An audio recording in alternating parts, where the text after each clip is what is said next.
Be still, for you have done enough chasing, and you have done enough struggling. You have written enough plans and worried enough worries and fought enough battles in the outer world only to find yourself standing in the same place. The answers you have been frantically seeking cannot be found in the noise of the marketplace or the opinions of others or the endless scrolling of information that floods your mind every single day. They wait for you in the silence where only the faithful dare to go. I am asking you right now to stop. Do not move, and do not write, and do not try to figure out the next step. Just listen. For the one who truly learns to listen can never be defeated. We live in a world that is addicted to noise and obsessed with motion. We are taught from a very young age that if we want to change our lives, we must work harder and run faster and shout louder. We are conditioned to believe that value comes from busyness and that silence is empty. But I am here to tell you that this is the great deception that keeps you trapped in a cycle of mediocrity. The world you see around you is not the cause of your life, but it is the effect. It is a mirror casting back the state of your inner world. When you run around trying to change the external world without changing yourself, you are like a man trying to comb his hair by scratching the mirror. It is futile and it is exhausting. True creation, the kind of creation that builds empires and heals bodies and transforms destinies, begins in absolute stillness. This is an invitation to step out of the chaos of time and into the power of the now. You have spent years living in the past, rehearsing old hurts and failures, and you have spent years living in the future, fearing what might happen or hoping for a salvation that never comes. But power is not in the past, and power is not in the future. Power is right here in the center of the silence. When you become still, you stop dissipating your energy on things that do not matter. You stop reacting to the news and the weather and the moods of other people. You gather your scattered forces back into the center of your being. It is in this gathered state of focused stillness that you become the architect of your reality. Think of a great architect before a building is raised. Before a single brick is laid or a single beam is welded, the building exists in its entirety in the mind of the architect. He does not run around the construction site shouting orders before he has a plan. He sits in a quiet room alone with his vision. In that silence, he sees the structure. He sees the height and the depth and the beauty of it. He visits the building in his imagination until it is real to him. Only when the internal vision is complete does the external work begin. You are the architect of your life, but you have been trying to build without a blueprint. You have been trying to change your life while your mind is filled with the noise of fear and doubt. Tonight we change that. Tonight we return to the drawing board of silence. There is a voice inside you that is quiet and constant and true. It is whispering from the depths of your being, from a dimension of yourself that is far greater than this physical body. It does not shout because truth does not need to shout. The world shouts to sell you things you do not need. Fear shouts to keep you small and controlled. But the truth whispers. It waits patiently for the moment you put the pen down and take your hands off the wheel and finally become still enough to hear it. This voice speaks your future. This voice already sees you victorious. It does not tell you to try harder. It tells you to know. Every time you sit in silence and listen to the inner assurance that says you already have it, you move mountains. Every time you resist the urge to chase and instead align inwardly, you rewrite the world without lifting a finger. People will look at you and ask how you did it. They will ask for your strategy and your plan. And you will smile a secret smile because you did not do it with force. You did it with silence. You listened, and listening became your power. Imagination speaks, but not to the one who is busy or frantic or doubting. It speaks to the one who closes their eyes and listens in faith. Not for proof and not for permission, but for the knowing that it is done. Many of you fear silence because you are afraid of what you might hear. You are afraid that if you stop moving, you will have to face your own thoughts and your own fears. So you keep busy and you keep distracted. But I tell you that the monster you fear in the dark is only a shadow. When you stand still and face it with the light of your awareness, it dissolves. Stillness is not passivity, and it is not weakness. It is power restrained. It is awareness uncluttered. It is presence untouched by the distractions of the world. It is in this stillness that imagination becomes clear. It is here that the inner voice is heard and that the invisible world begins to shape the visible. The moment you close your eyes and turn away from the five senses, you return to the secret place, which is the origin of all that appears real. And there, in that silent inner world, you find that creation does not require effort, only awareness. Everything you desire, including the love and the wealth and the healing and the success, already exists, but it exists in the unseen. To touch it and to claim it, you must become still enough to see it in your mind and feel it in your soul. This is the great truth that we will explore together in this session. You cannot attract what you have not first become in spirit. And becoming is not achieved through action, but through surrender. Surrender to the silence. Surrender to the knowing that what is truly yours is already yours. You are not here to force outcomes, but to realize them. Realization does not come by movement. It arrives in quiet when the noise fades and the mind sinks back into its source. You cannot hear the music of your destiny when your soul is filled with noise. You cannot feel the movement of spirit when your hands are too busy trying to control every detail. But when you become deeply and deliberately still, something miraculous begins to stir. You begin to remember. You remember that you were never meant to chase. You were meant to become. Today, let the world spin and let others chase. You sit quietly, listen carefully, and possess completely. Do not move and do not write. Just listen and win. This video is not just information. It is a transformation. It is a journey into the depths of your own consciousness. Over the next few hours, we are going to dismantle the old structures of belief that have held you back. We are going to silence the inner critic that tells you you are not enough. We are going to tune your inner ear to hear a new frequency, a frequency of abundance and joy and certainty. But this cannot happen if you are multitasking. This cannot happen if you are scrolling through your phone while listening. This demands your full presence. I am asking for your attention because your attention is the most valuable currency you possess. Where you place your attention is where you place your life. If you place your attention on your problems, you feed them. If you place your attention on the noise of the world, you become confused. But if you place your attention here in the silence, on the truth of who you are, you become limitless. This is a sacred space we are creating together, a space where the rules of the outer world do not apply. In the outer world, you are judged by your past and by your bank account and by your appearance. But in the silence, you are judged only by the nature of your being. In the silence, you are free. The ancients knew this secret. The mystics and the prophets and the sages throughout history have all pointed to this one truth. The kingdom of heaven is within. It is not a place you go to when you die. It is a state of consciousness you enter when you become still. It is the realm of cause where the physical world is just the realm of effect. Most people live their entire lives in the realm of effect, fighting against circumstances and struggling to change things that have already happened. They are asleep, but you are waking up. You are beginning to understand that if you want to change the projection on the screen, you do not yell at the screen. You go to the projector. The projector is your mind, and the film is your state of consciousness, and the light is your attention. In this silence, you are cleaning the lens of your projector. You are choosing a new film. You are stepping out of the victim mentality and into the creator mentality. This requires a level of discipline that most people are not willing to give. It is easy to be busy. It is hard to be still. It takes courage to sit alone in a room and close your eyes and trust in a reality you cannot see. It takes courage to ignore the evidence of your senses, which tell you that you are broke or sick or lonely, and to hold fast to the inner vision of your success.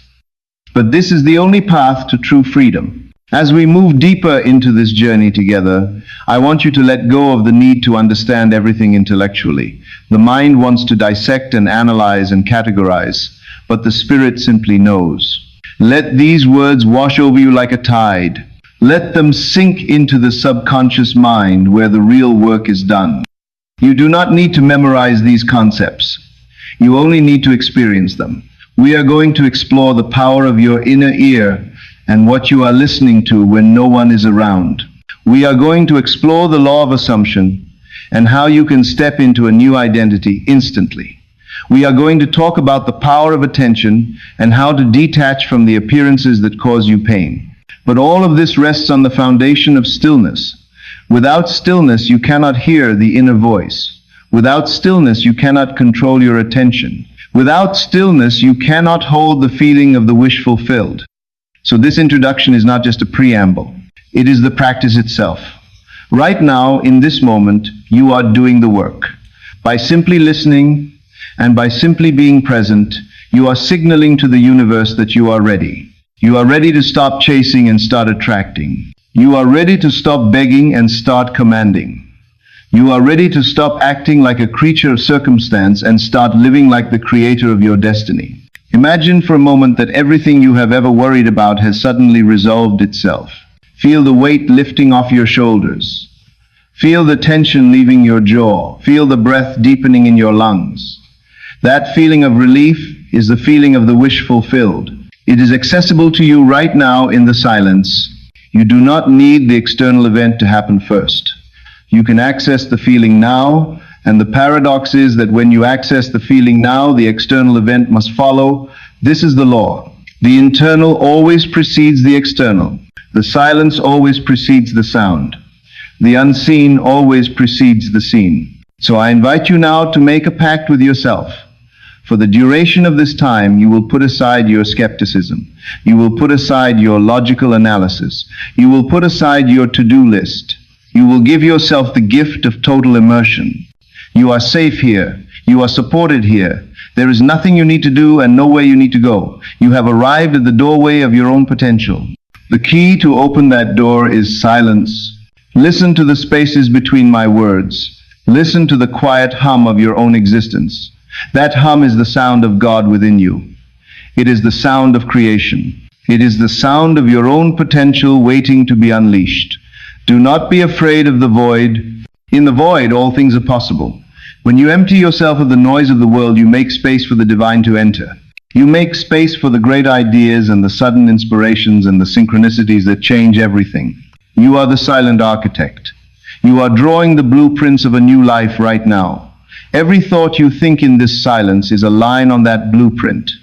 Every feeling you feel is a brick in the foundation. So build wisely. Build with love. Build with certainty. Do not let the doubt of the world enter this sacred construction site. Keep the walls high and keep the gate locked. Only faith is allowed in here. Only vision is allowed in here. Only the feeling of the wish fulfilled is allowed in here. We are about to embark on a journey through the landscape of your own consciousness. We will walk through the valley of the shadow of doubt, and we will fear no evil because we know who we are. We will climb the mountain of revelation and see the world from a higher perspective. We will stand on the precipice of the unknown and trust that we can fly. But first we must be still. We must anchor ourselves in the unshakable truth that we are not these bodies, and we are not these names, and we are not these pasts. We are the infinite awareness that observes it all. So settle in. Deepen your breath. Open your heart. Quiet your mind. The world can wait. Your problems can wait. Your emails can wait. This moment is for you. This moment is for the part of you that has been starving for truth. Feed it now. Feed it with silence. Feed it with presence. Feed it with the knowing that you are exactly where you are meant to be. You have been guided here by your own higher self. You did not click on this by accident. You are here because you are ready for the next level. You are ready to stop being a reactor and start being a creator. And it all begins with this simple, profound invitation. Be still and know. Now that we have established the necessity of stillness and invited you to step out of the frantic noise of the world, we must turn our attention to what happens within that silence. True creation begins in stillness, but it is directed by sound. Not the sound that vibrates against the eardrum of the physical body, but the sound that resonates within the chambers of the mind. This is the mystery of the inner ear. Most people believe that their lives are shaped by what they see with their eyes and what they do with their hands. But I tell you that your world is fundamentally shaped by what you hear when no one is speaking. The inner ear is the true gateway to creation, and it is the secret mechanism by which the invisible becomes visible. We must understand the relationship between the inner and the outer. The outer world as you see it right now is simply an echo. It is a delayed reflection of a sound you emitted yesterday or last year or perhaps just a moment ago. When you stand in a canyon and shout a word, the canyon does not decide whether to echo it back or to change the word into something else. The canyon is impartial. It simply reflects exactly what was sent out. The universe works on this same principle of the echo. Your consciousness is the voice, and your circumstances are the canyon.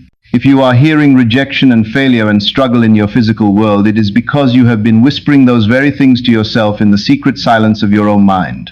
You might say that you desire wealth, and you might write down goals for financial freedom, and you might even work 2 jobs to get there. But if you're in a conversation, that constant stream of mental dialogue is arguing about bills and complaining about prices and rehearsing conversations where you defend your lack, then you will never be wealthy. You cannot trick the echo. You cannot shout poverty into the canyon of life and expect it to echo back abundance. This is why so many hard-working and good-hearted people remain stuck in cycles of frustration. They are trying to change the echo by running after it and catching the sound waves with their hands. It is impossible. To change the echo, you must change the voice. And the voice I am speaking of is your inner speech. Consider for a moment the nature of your inner life. From the moment you wake up until the moment you drift into sleep, you are engaged in a ceaseless internal dialogue. You are talking to yourself. You are talking to invisible people. You are arguing with your boss. You are justifying your actions to your parents. You are pleading with a lover who is not there. You are rehearsing conflicts that haven't happened yet. This mental noise is not harmless daydreaming. It is the creative hammer forging your reality. Every inner argument you hold is a seed of conflict planted in your future. Every inner criticism you speak is a seed of judgment that will return to you. The great tragedy is that most people are completely unaware of this inner activity. They treat their mind like a hallway where any stranger can walk in and start shouting. They allow fears and doubts to hold loud conversations in the center of their consciousness, and they listen to these voices as if they were facts. But you are not a hallway. You are a throne room. You are the sovereign ruler of your own consciousness. You have the right and the power to choose who speaks and what is said within your inner kingdom. Mastering the inner ear means evicting the voices of doubt and installing the voices of truth. Faith comes by hearing. This is a profound metaphysical truth. But hearing what? It is not about hearing the sermons of others or the motivational speeches of the world. It is about hearing the self-assurance of your own being. What you listen to within you, eventually embody. And what you embody, you express. If you want to know what your life will look like in 6 months, simply listen to what you are saying to yourself today. Are you congratulating yourself? Are you hearing others congratulate you? Or are you defending yourself against imaginary accusations? Let us go deeper into this technique.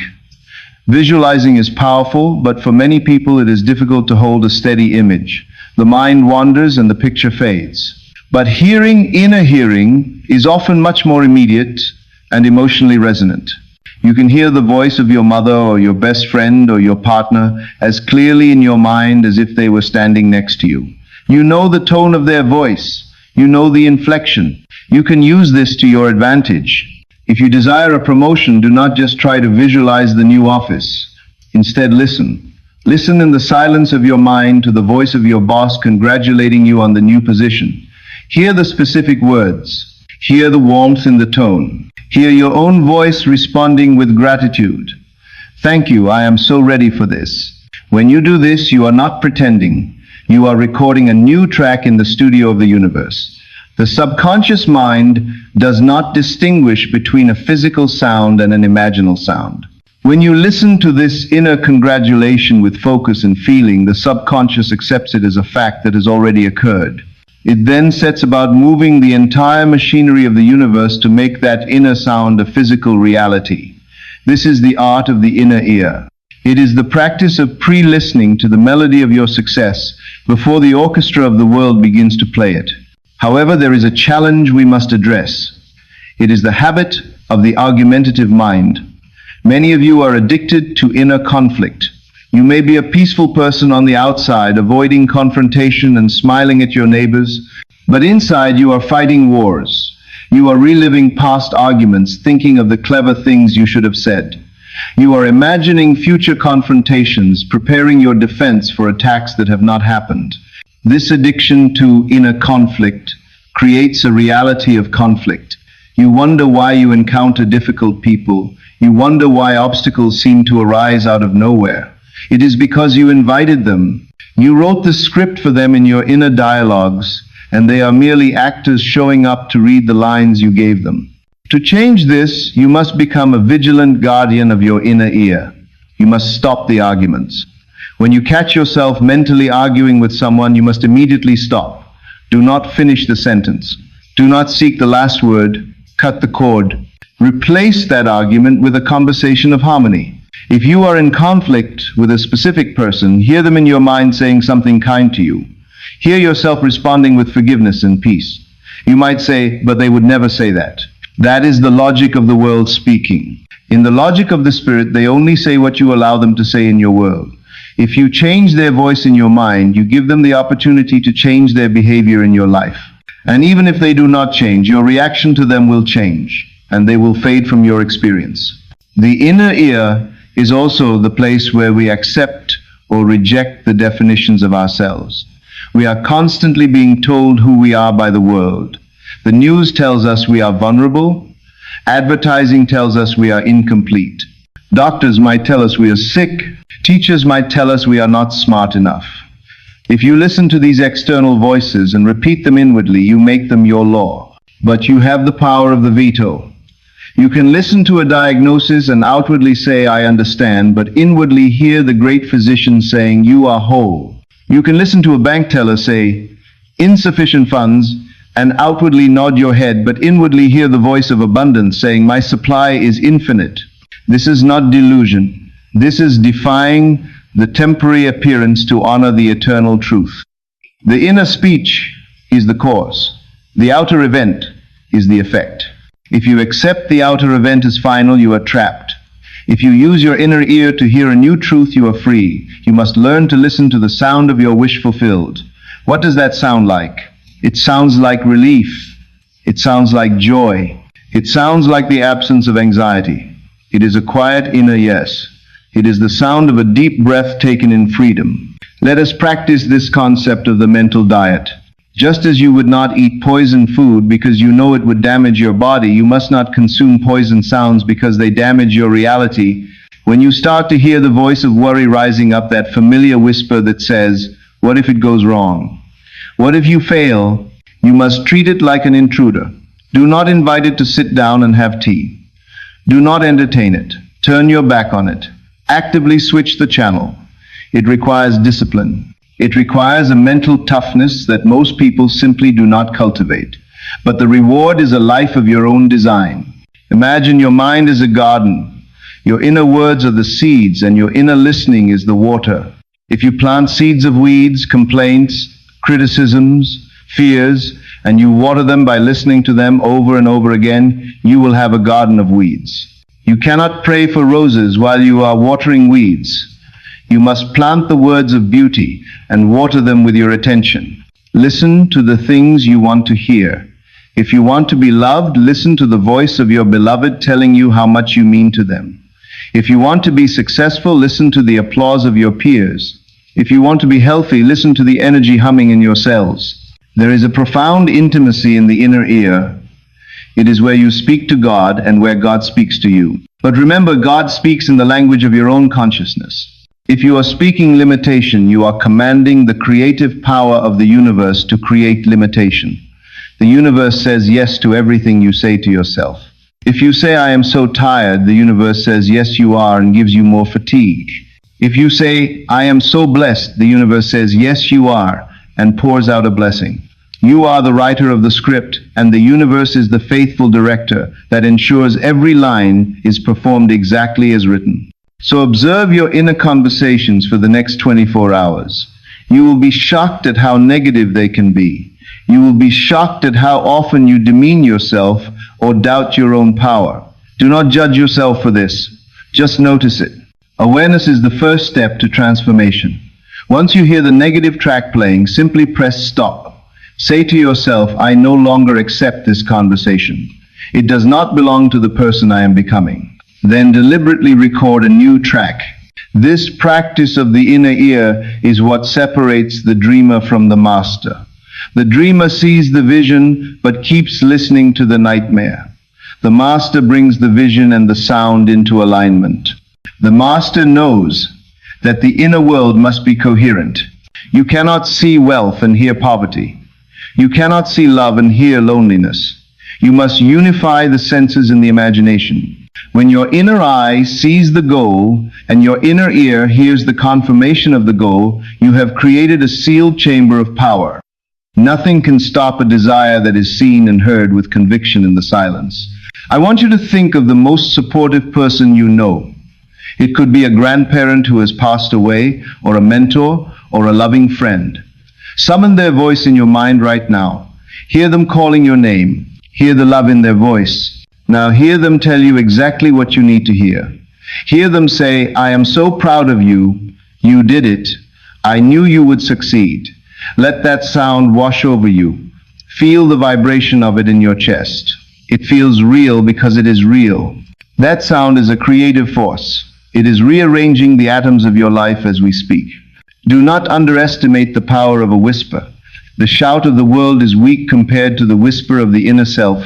The world can shout impossible all day long, but if you whisper, it is done in the sanctuary of your own mind, the impossible will crumble. The walls of Jericho did not fall because of the physical shout. Alone they fell because of the vibration of faith that preceded it. Your obstacles are not solid. They are made of shadows. They are maintained by the sound of your own fear. Stop the sound and the obstacle vanishes. You are building a sanctuary of sound within you, a place where you can retreat when the world gets loud. In this sanctuary, only the truth is spoken. In this sanctuary, you are always a winner. You are always loved. You are always provided for. Visit this sanctuary often. Tune your inner ear to its frequency. Eventually, this inner reality will become so loud, so dominant, that it will drown out the noise of the problem. And when the inner sound of success becomes louder than the outer sound of failure, the outer world must change. It has no choice. The echo must always follow the voice. So, tonight and in the days to come, I challenge you to be the guardian of your inner ear. Be careful what you listen to. Be careful what you agree with in the silence. Do not let the idle chatter of the world take root in your soul. Select your sounds like a composer selects notes. Compose a symphony of greatness. Compose a melody of peace. You are the conductor. You are the musician. You are the audience. Listen to the masterpiece you are creating. Listen until you can hear nothing else. Listen until the outer world starts singing your song back to you. This is the power of the inner ear. This is the sound of your destiny calling you home. We arrive now at the very heart of the mystery. Having quieted the mind and tuned the inner ear to the frequency of truth, we must now take the boldest step of all. We must move from the passive state of desiring into the active state of being. This brings us to the law of assumption, which is the master key to the door of reality. Most of the world operates under a misunderstanding of how creation works. They believe in a law of attraction where they stand separate from their desire and try to pull it towards them with magnets of hope and wishful thinking. But I am here to tell you that you do not attract what you want. You attract what you are. The difference between wanting and being is the difference between a dream and a reality. To want something is to declare that you do not have it. The very nature of desire implies absence. When you say, "I want to be wealthy," you are simultaneously shouting to the universe that you are poor. When you say, "I want to be loved," you are affirming your loneliness. The universe is a faithful mirror, and it does not judge your requests. It simply reflects your state of consciousness. If your consciousness is filled with the energy of wanting, the universe will give you more opportunities to want. It will keep the object of your desire just out of reach, so that you can continue to experience the state of wanting it. This is the trap that keeps millions of people running on a hamster wheel of spiritual exhaustion. They are striving and pleading and begging for a change while remaining anchored in the identity of the victim who lacks. The law of assumption commands you to leave the waiting room. It invites you to ignore the evidence of your senses and to assume the feeling of the wish fulfilled right now. An assumption, though false if persisted in, will harden into fact. This is a psychological and spiritual truth that overrides the laws of probability. When you assume that you are already the person you wish to be, you are not lying to yourself. You are calling forth a higher truth from the quantum field of possibilities. You are wearing the identity of your future self until it fits you so perfectly that the outer world has no choice but to acknowledge it. Let us dismantle the concept of effort, because this is where so many fail. We are taught that hard work is the only path to success. While action is necessary, the mental strain of trying to force a result is counterproductive. Effort is the enemy of faith. The more you strive, the more you affirm that you do not have it. Think of a man trying to float on water. If he thrashes about and waves his arms and tries to force himself to stay atop the surface, he will sink. It is only when he relaxes and surrenders to the buoyancy of the water that he floats. The law of assumption operates on this same principle of buoyancy. You do not force your reality into being. You surrender into the feeling that it is already done. To trust is to know. It is not hoping with a seed of doubt buried in your stomach. It is resting in the deep assurance that what you have imagined is already established in the unseen. When you stop trying to make something happen and instead assume the state of the one for whom it has already happened, the tension leaves your body. The anxiety fades from your mind. You enter a state of relief, and that relief is the signal that the seed has been planted. This is the great secret that the mystics have whispered for centuries. You must become it in consciousness before you can see it in matter. I want you to engage with this principle right now. I want you to identify a desire that has been burning in your heart. It could be a physical healing or a financial breakthrough or a restored relationship. Now ask yourself a pivotal question. How would I feel if this were already true? Not tomorrow and not next year, but right now. If you received the news this very second that your desire is a concrete fact, what is the primary emotion that would wash over you? It would likely be a profound sense of relief. You would take a deep breath and say thank you. You would feel a weight lift off your shoulders. You would walk differently. You would speak differently. You would no longer look for signs because you would have the thing itself. This feeling is the secret. But we must clarify what we mean by feeling. We are not talking about a temporary burst of excitement. We are not talking about jumping up and down with manic energy. We are talking about the deep and steady feeling of naturalness. When you wear a new pair of shoes, they feel foreign and stiff. You are aware of them with every step, but after you have worn them for a month, they become a part of you. You do not think about them, they feel natural. To assume the wish fulfilled is to wear the feeling of your desire until it feels natural, until it feels like it is just who you are.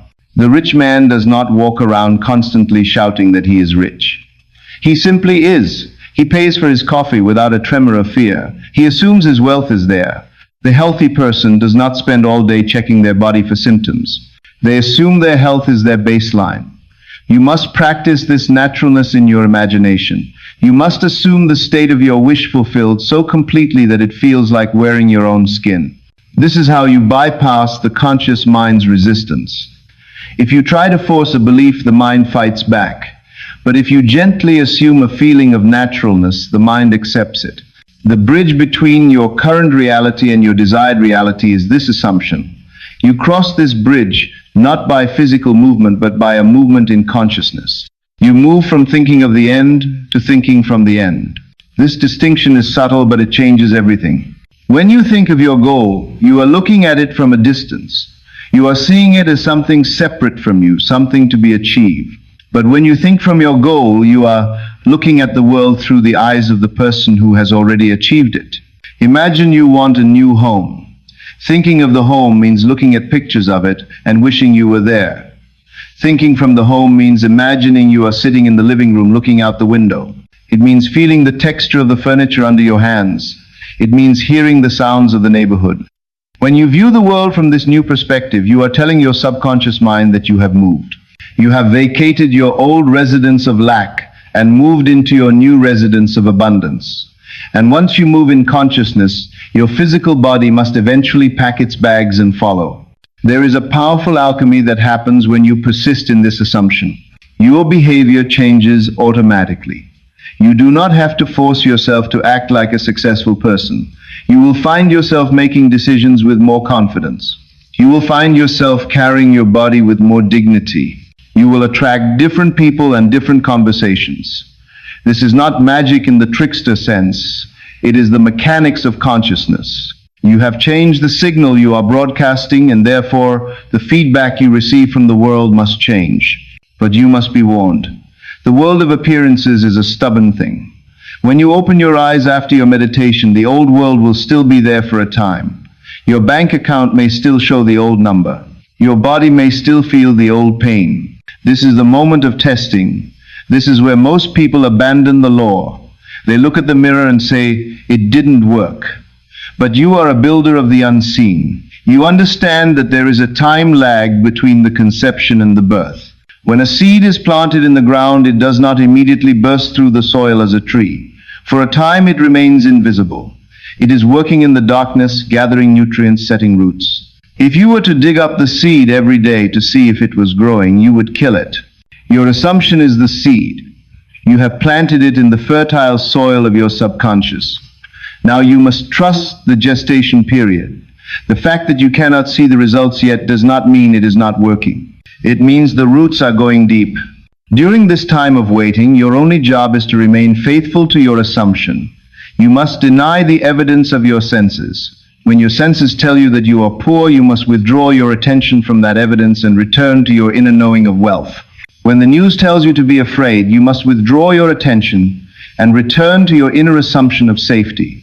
This is the discipline of the master. It is the ability to walk by faith and not by sight. It is the refusal to let the outer world dictate your inner state. You are not pretending to be something you are not.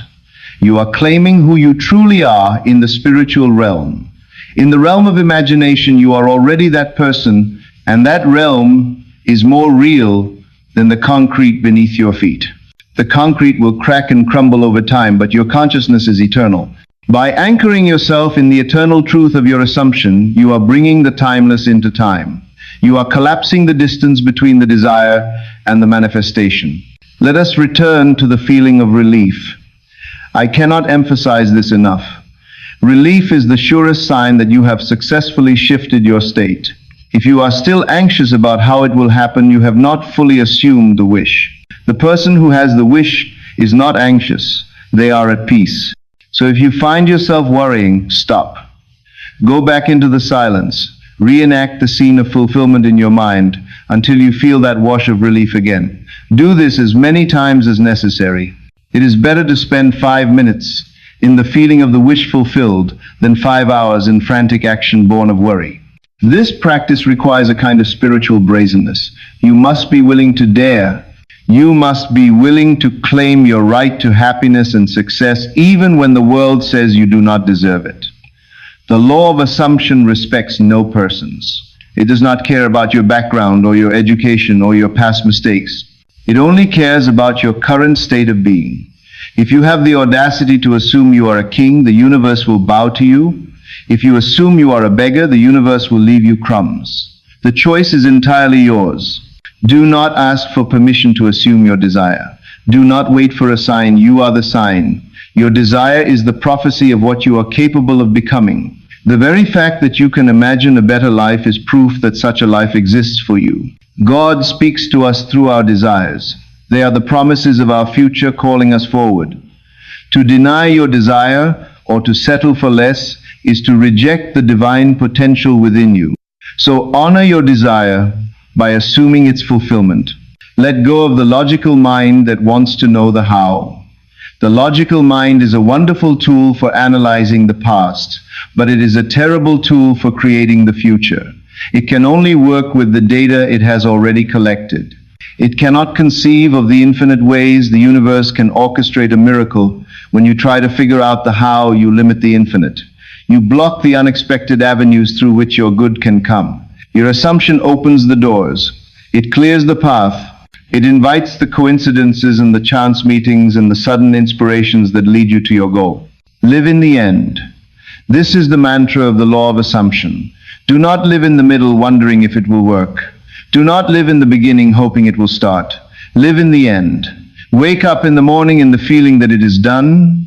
Go to sleep at night in the feeling that it is done. Walk through your day with the quiet confidence of the one who has already won. This is not about arrogance. It is about alignment. It is about bringing your vibration into harmony with your vision. As you practice this, you will notice a shift in how you relate to time. You will stop waiting for the future to bring you happiness. You will realize that happiness is a state you choose now. And paradoxically, when you stop waiting for the future comes rushing towards you. You become a magnet. You become a center of power. You stop chasing the butterflies and you become the garden where they land. Remember that you are always assuming something. You are never without an assumption. You are assuming you are tired, or you are assuming you are energetic. You are assuming you are liked, or you are assuming you are ignored. Most people assume the worst by default. They are unconscious creators of their own misery. Today you are taking control of this mechanism. You are choosing your assumptions consciously. You are writing the script of your character instead of letting the world write it for you. So tonight I challenge you to wear your new concept of self. Put it on like a royal robe. It may feel heavy at first. It may feel too big for you. But wear it anyway. Walk in it. Sit in it. Sleep in it. Do not take it off when you face a challenge. Gather it around you and stand tall.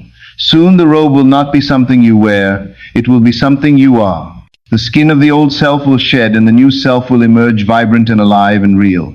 This is the work. It is silent work. No one needs to know what you are doing. You do not need to announce your new identity on social media. In fact, it is better if you do not. Keep the energy contained. Let the pressure build within you. Let the feeling of the wish fulfilled become so intense that it must explode into form. Silence is the vessel in which the assumption cooks. Keep the lid on. Keep the heat up. And trust the process. You are the operant power. There is no one to change but self. There is no one to blame but self. This is a terrifying thought to the victim, but it is a liberating thought to the master. It means you are not at the mercy of the economy, or the government, or your family. You are only at the mercy of your own assumptions, and you have the power to change them in the twinkling of an eye. You can change them right now. Take a moment to feel the chair beneath you. Feel the air in the room. Now overlay that physical sensation with the feeling of your wish fulfilled. Superimpose your dream over your reality. Let the two merge until the dream feels more substantial than the chair. This is the practice. This is the way. This is the law. You are not a body with a soul. You are a soul with a body. And your soul is limitless. Assume your greatness. Assume your victory. Assume your light. And watch as the shadows flee before the brightness of your rising. We have spoken of the inner ear and we have spoken of the law of assumption. But now we must address the fuel that keeps the entire machine of creation running. You may have the perfect blueprint in your imagination, and you may have the desire to build a magnificent life, but without the energy to sustain that vision, it will fade into the ether. This energy, this life force is your attention. Attention is the silent architect of your reality. It is the invisible hand that lays the bricks of your future one moment at a time. Most people believe that their lives are shaped by external events, by the economy, or by luck, or by the actions of others. But I tell you that your life is shaped entirely by the direction of your attention. What you look at, you become. What you focus on, you amplify. What you ignore, you starve. This is the simple yet terrifyingly powerful law of the mind. Let us consider the phrase, paying attention. We use this phrase every day without realizing the profound economic truth hidden within it. Attention is a currency. In fact, it is the only true currency you possess. Your time and your money are secondary resources, but your attention is your very life essence. When you pay attention to something, you are buying it. You are investing your spirit into it. You are saying to the universe, I value this, and I want more of it. Now look at how you spend this precious currency. Do you spend it on your dreams? Do you spend it on the vision of your wish fulfilled? Or do you squander it on the cheap distractions of the world? Do you pay attention to the news that frightens you? Do you pay attention to the gossip that lowers your vibration? Do you pay attention to the pain in your body or the lack in your bank account? When you fixate on a problem, you are not solving it, you are funding it. You are writing a blank check to that problem and authorizing it to continue existing in your reality. This is a hard truth to accept because we are conditioned to believe that we must stare at our problems to fix them. We think that by worrying, we are being responsible. But worry is just a misuse of imagination. It is placing your investment on the outcome you do not want. The silent architect does not judge whether the blueprint is good or bad. It only builds what you focus on. If you focus on debt, the architect builds more debt. If you focus on injustice, the architect builds more injustice. The architect is neutral. You are the master who directs the beam. Imagine your attention is a high-powered searchlight in a dark warehouse. The warehouse is filled with infinite possibilities. There are treasures in the corner and there are monsters in the shadows. There is beauty and there is decay. Everything exists in the potential of the quantum field, but only what the searchlight touches becomes real to you. When you shine your light on a fear, that fear steps out of the darkness and becomes a solid object in your life. It casts a shadow. It takes up space. If you keep your light fixed on it, it will grow larger and more terrifying. But if you have the discipline to move the searchlight, to swing the beam of your attention to the treasure in the other corner, the fear fades back into the nothingness from which it came. It loses its nourishment. It dies for lack of light. This is the art of withdrawal. To master your life, you must learn to withdraw your attention from the evidence of the senses when that evidence contradicts your desire. This is the narrow gate that few can pass through. When your physical world is screaming at you that you are failing, can you withdraw your attention from that scream? When the medical report says one thing, can you place your attention entirely on the divine truth of your wholeness? This is not denial in the way the world understands it. It is not burying your head in the sand. It is a strategic divestment of energy. It is refusing to water the weeds so that you can use all your water for the roses. Most people are reactive with their attention. They are like leaves blowing in the wind. If a loud noise happens, they look. If a scandal breaks, they read. If a negative thought arises, they follow it down the rabbit hole. They have no control over the architect. They let the world design their house, and then they complain that the roof is leaking. But you are learning to be proactive. You are learning to hold the searchlight steady even when the storm is raging. You are learning to direct your attention not to what is, but to what implies the fulfillment of your wish. Let us go deeper into the mechanism of this power. Attention flows from the mind to the heart, imbuing thoughts with feeling. A thought alone is a weak thing. You can think 1,000 thoughts a day, and they will pass like clouds. But a thought held in the beam of focused attention begins to heat up. It gathers emotional weight. It starts to magnetize. If you hold your attention on a specific outcome for long enough, it crosses a threshold. It impresses the subconscious mind. And once the subconscious is impressed, it must express. The world you see around you is nothing more than the congealed attention of your past. Your current home and your current job and your current relationships are the physical residue of where your attention has been resting. If you do not like your life, change what you are looking at. But here is the challenge. The senses are seductive. The physical world feels so real and so solid. It demands your attention. It grabs you by the collar and says, "Look at me. Look at how empty your wallet is. Look at how lonely you are." To turn away from this sensory data requires spiritual muscle. It requires a will of steel. This is why we practice stillness. In the silence, we practice lifting our attention away from the body and away from the environment. We practice placing it on an idea, on a feeling, on a vision. You must become a guardian of the threshold. You must stand at the door of your mind and watch where your attention is going. Every time you catch yourself brooding on a wrong done to you or rehearsing a failure, you must gently but firmly redirect the beam. Bring it back to the wish fulfilled. Bring it back to the version of yourself that is triumphant. At first, the mind will rebel. It will want to go back to the familiar pain. It is like a dog that wants to return to its vomit, but you are the master. You must train the mind. You must say, "No, we are not looking at that anymore. We are looking at this. We are looking at success. We are looking at love. We are looking at peace. Think of attention as a feeding tube.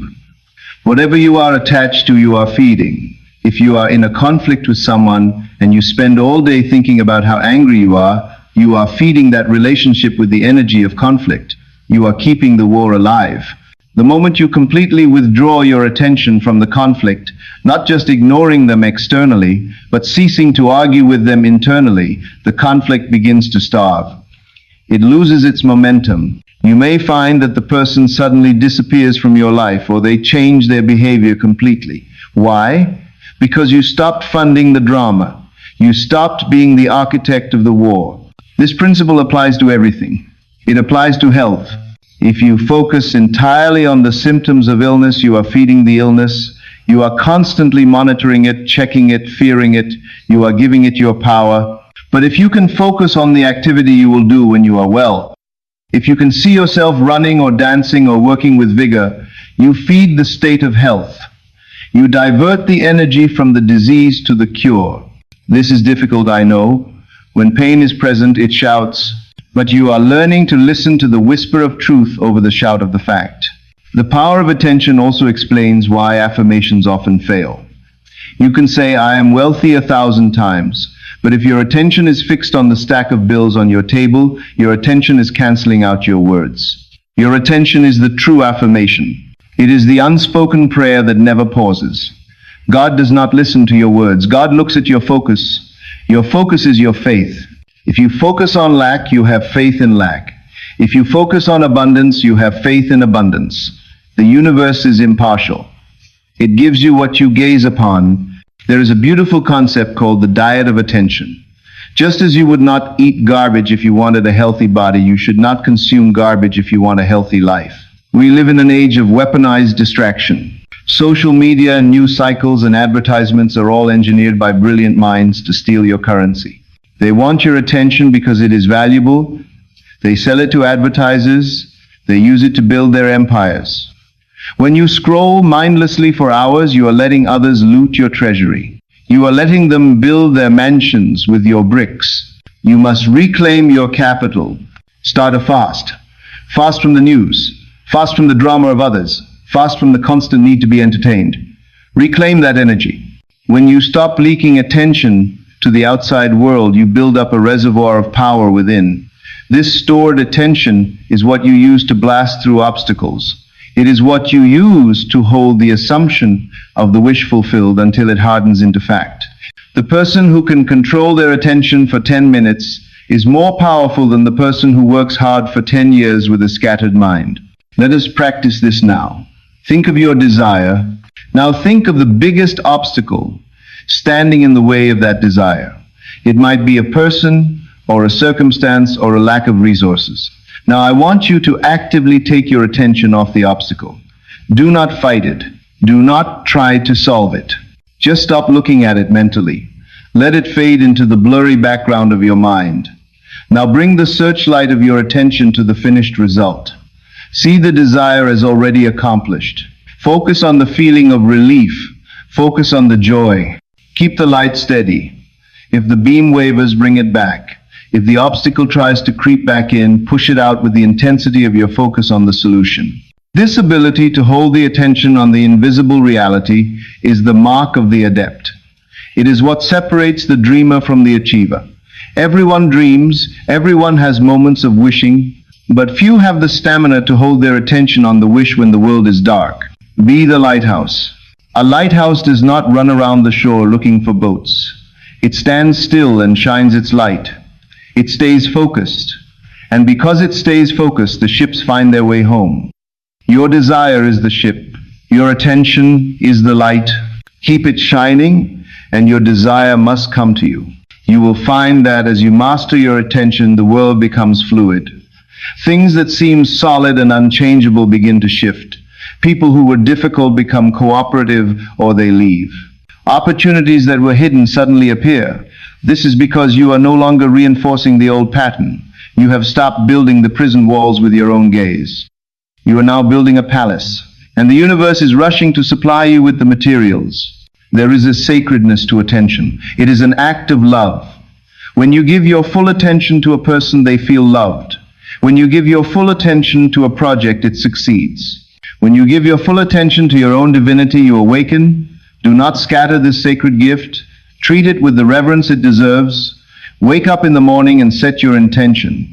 Decide where your searchlight will shine today. Do not let the random events of the day hijack your beam. If you get distracted, be gentle with yourself, but be firm. Bring it back.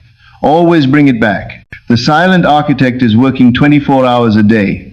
It never sleeps. Even in your dreams, your attention is creating. So fill your mind with noble thoughts before you sleep. Direct the architect to build mansions of peace while you rest. Do not fall asleep watching the news of disaster. Do not fall asleep arguing with your inner ghosts. Fall asleep with your attention fixed on the feeling of the wish fulfilled. Let the last thing you touch with your mind be the cornerstone of your new life. Remember that you are free. You may be in a prison cell, but if your attention is on freedom, you are free. You may be in a sick bed, but if your attention is on health, you are healing. You may be broke, but if your attention is on abundance, you are wealthy.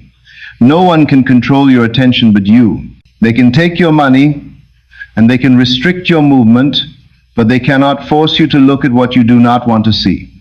This is your ultimate liberty. This is your divine scepter.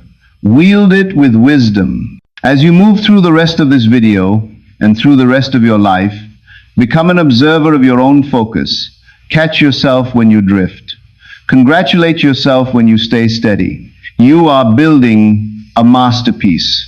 You are the architect of a reality that will amaze the world. But it all starts in the silence. It all starts with the disciplined direction of that invisible beam. Shine the light, hold the light, be the light, and let the shadows fall where they may. The silent architect is waiting for your command. Give it a vision worthy of your soul. Direct your attention to the highest and the best and the beautiful, and watch as the structure of your life rises to meet the heavens. I want to pause here for just a moment. If you have listened this far, it means you are one of the few who are truly ready to take back the power of your attention. Most people have already clicked away because they are addicted to the noise, but you are still here. You are building a new foundation. We are creating a sanctuary on this channel for souls like you who are ready to stop chasing and start manifesting. If you want to continue this journey of awakening and master the teachings of Neville Goddard with us, I invite you to subscribe to the channel right now. Turn on the notification bell so you never miss a lesson. By subscribing, you are not just supporting the channel, you are signaling to your own subconscious mind that you are committed to this path. Now let us step out of the studio and into the world of appearances. We have reached the point in our journey where the rubber meets the road. We have spoken of the inner ear and the law of assumption and the power of attention. These are the tools of the architect in the studio. But now the architect must walk out onto the construction site where the noise is loud and the dust is thick. We must talk about the world of appearances. This is where most people fail. They can hold the vision in the quiet of their bedroom, but the moment they step out the door and face the harsh light of reality, their faith crumbles. They see the empty bank account and they believe it. They see the frown on their partner's face and they accept it. They see the medical report and they surrender to it. To become a master of your destiny, you must learn the spiritual art of detachment from appearances. You must learn to walk through the valley of the shadow of death and fear no evil, because you know that the shadow is not the substance. Life as we experience it through the five senses is a masquerade. It is a series of shifting forms and fleeting circumstances that we mistake for permanent reality. We are conditioned from birth to believe that seeing is believing. We are taught that if we cannot touch it or taste it or measure it, then it is not real. But I am here to tell you that this is the logic of the slave. The master knows that the invisible is the only true reality and that the visible is merely a temporary reflection of a past state of consciousness. To detach from appearances is to realize that the world around you is nothing more than a mirror. Imagine you are standing before a mirror. You look into the glass and you see a smudge of dirt on your face. What do? Do you reach out and try to scrub the mirror? Do you get angry at the glass for showing you the dirt? Do you beg the mirror to change? Of course not. That would be insanity. You know that the mirror has no power to create. It only has the power to reflect. You reach up to your own face and you wipe away the dirt. You change the source and the reflection changes automatically. Yet in the game of life, we are constantly scrubbing the mirror. We fight with our circumstances. We argue with the reflection. We try to manipulate people and force outcomes in the external world while leaving our internal state unchanged. And then we wonder why the reflection remains the same. Detachment from appearances means understanding that your current reality is an echo. It is the delayed report of your past vibrations. When you look at the stars in the night sky, you are seeing light that traveled for millions of years to reach you. Some of those stars may have died centuries ago, but you still see them shining. Your physical reality is like starlight. It is the residue of who you were yesterday and last month and last year. If you are broke today, it is because of the assumptions you held yesterday. If you are lonely today, it is because of the inner conversations you entertained last week. Why would you react emotionally to a dead star? Why would you let an echo dictate your future? When you react to the present moment with fear or anger, you are planting the seeds for the same future. You are trapping yourself in a time loop of your own making. To break this loop, you must learn to look at the facts of your life and deny their finality. This is not delusion. Delusion is insisting that a fact does not exist. Detachment is admitting the fact exists but denying its authority over you. You can look at a bill you cannot pay and admit that it is there, but you do not let it define your sense of supply. You do not let it create a state of lack within you. You look at it with the cold eye of a stranger and you say to yourself, this is just a shadow. This is just a passing cloud. My true state is abundance, and this shadow must pass to reveal the sun. This requires a mental toughness that is rare. The senses are loud.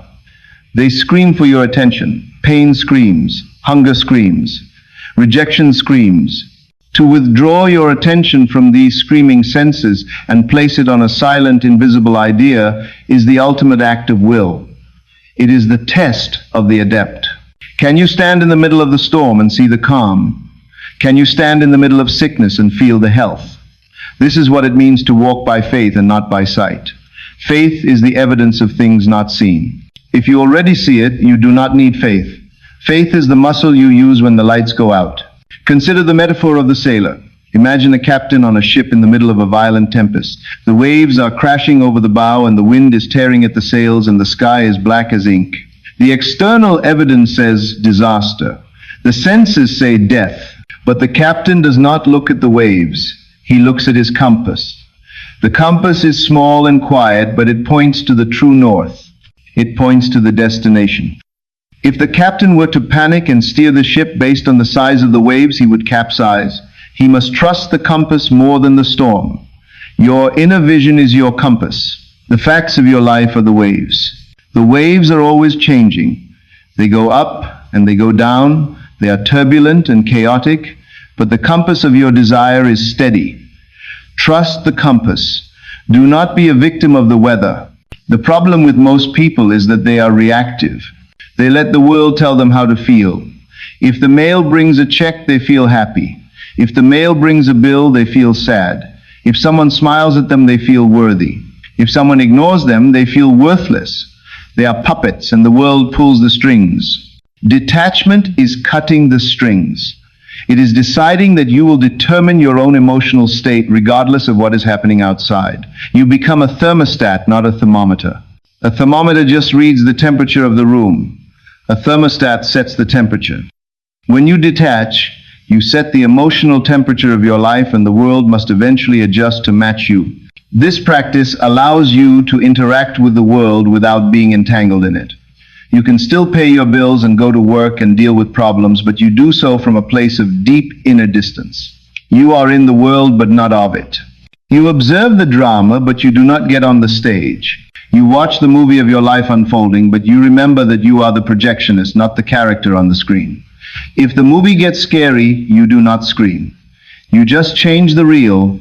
You realize that the scary scene is only light and shadow. It has no substance of its own. Let us speak of the sticky nature of appearances. Negative circumstances have a hypnotic power. They draw us in. It feels almost irresponsible to ignore them. We think we need to worry to show we care. But worry is worship. When you worry about a problem, you are bowing down to it. You are saying that this problem is bigger than your internal power. You are saying that this appearance has the power to destroy you.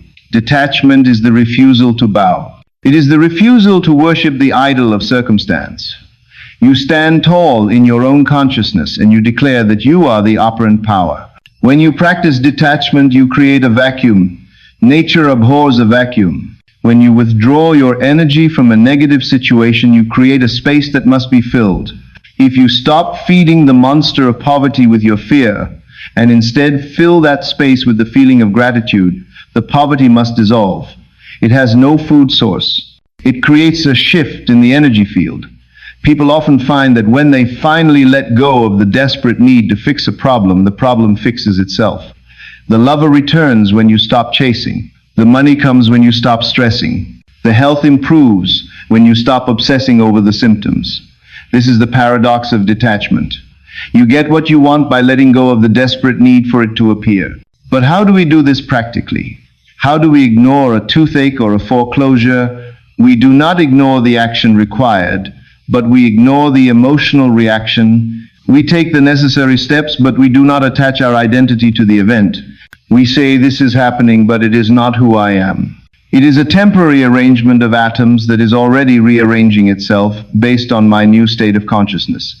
We use the tool of revision. If the day gives us bad news, we do not accept it as final.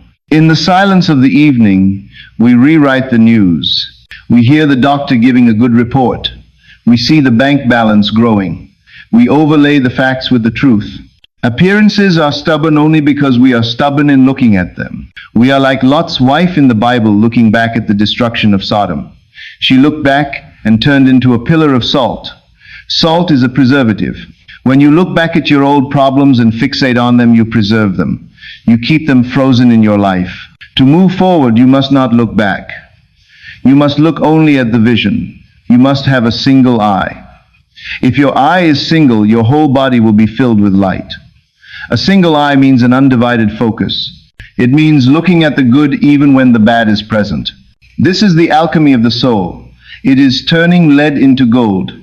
The lead is the heavy, dense reality of your current problems. The gold is the light, airy freedom of your wish fulfilled. You cannot hold both.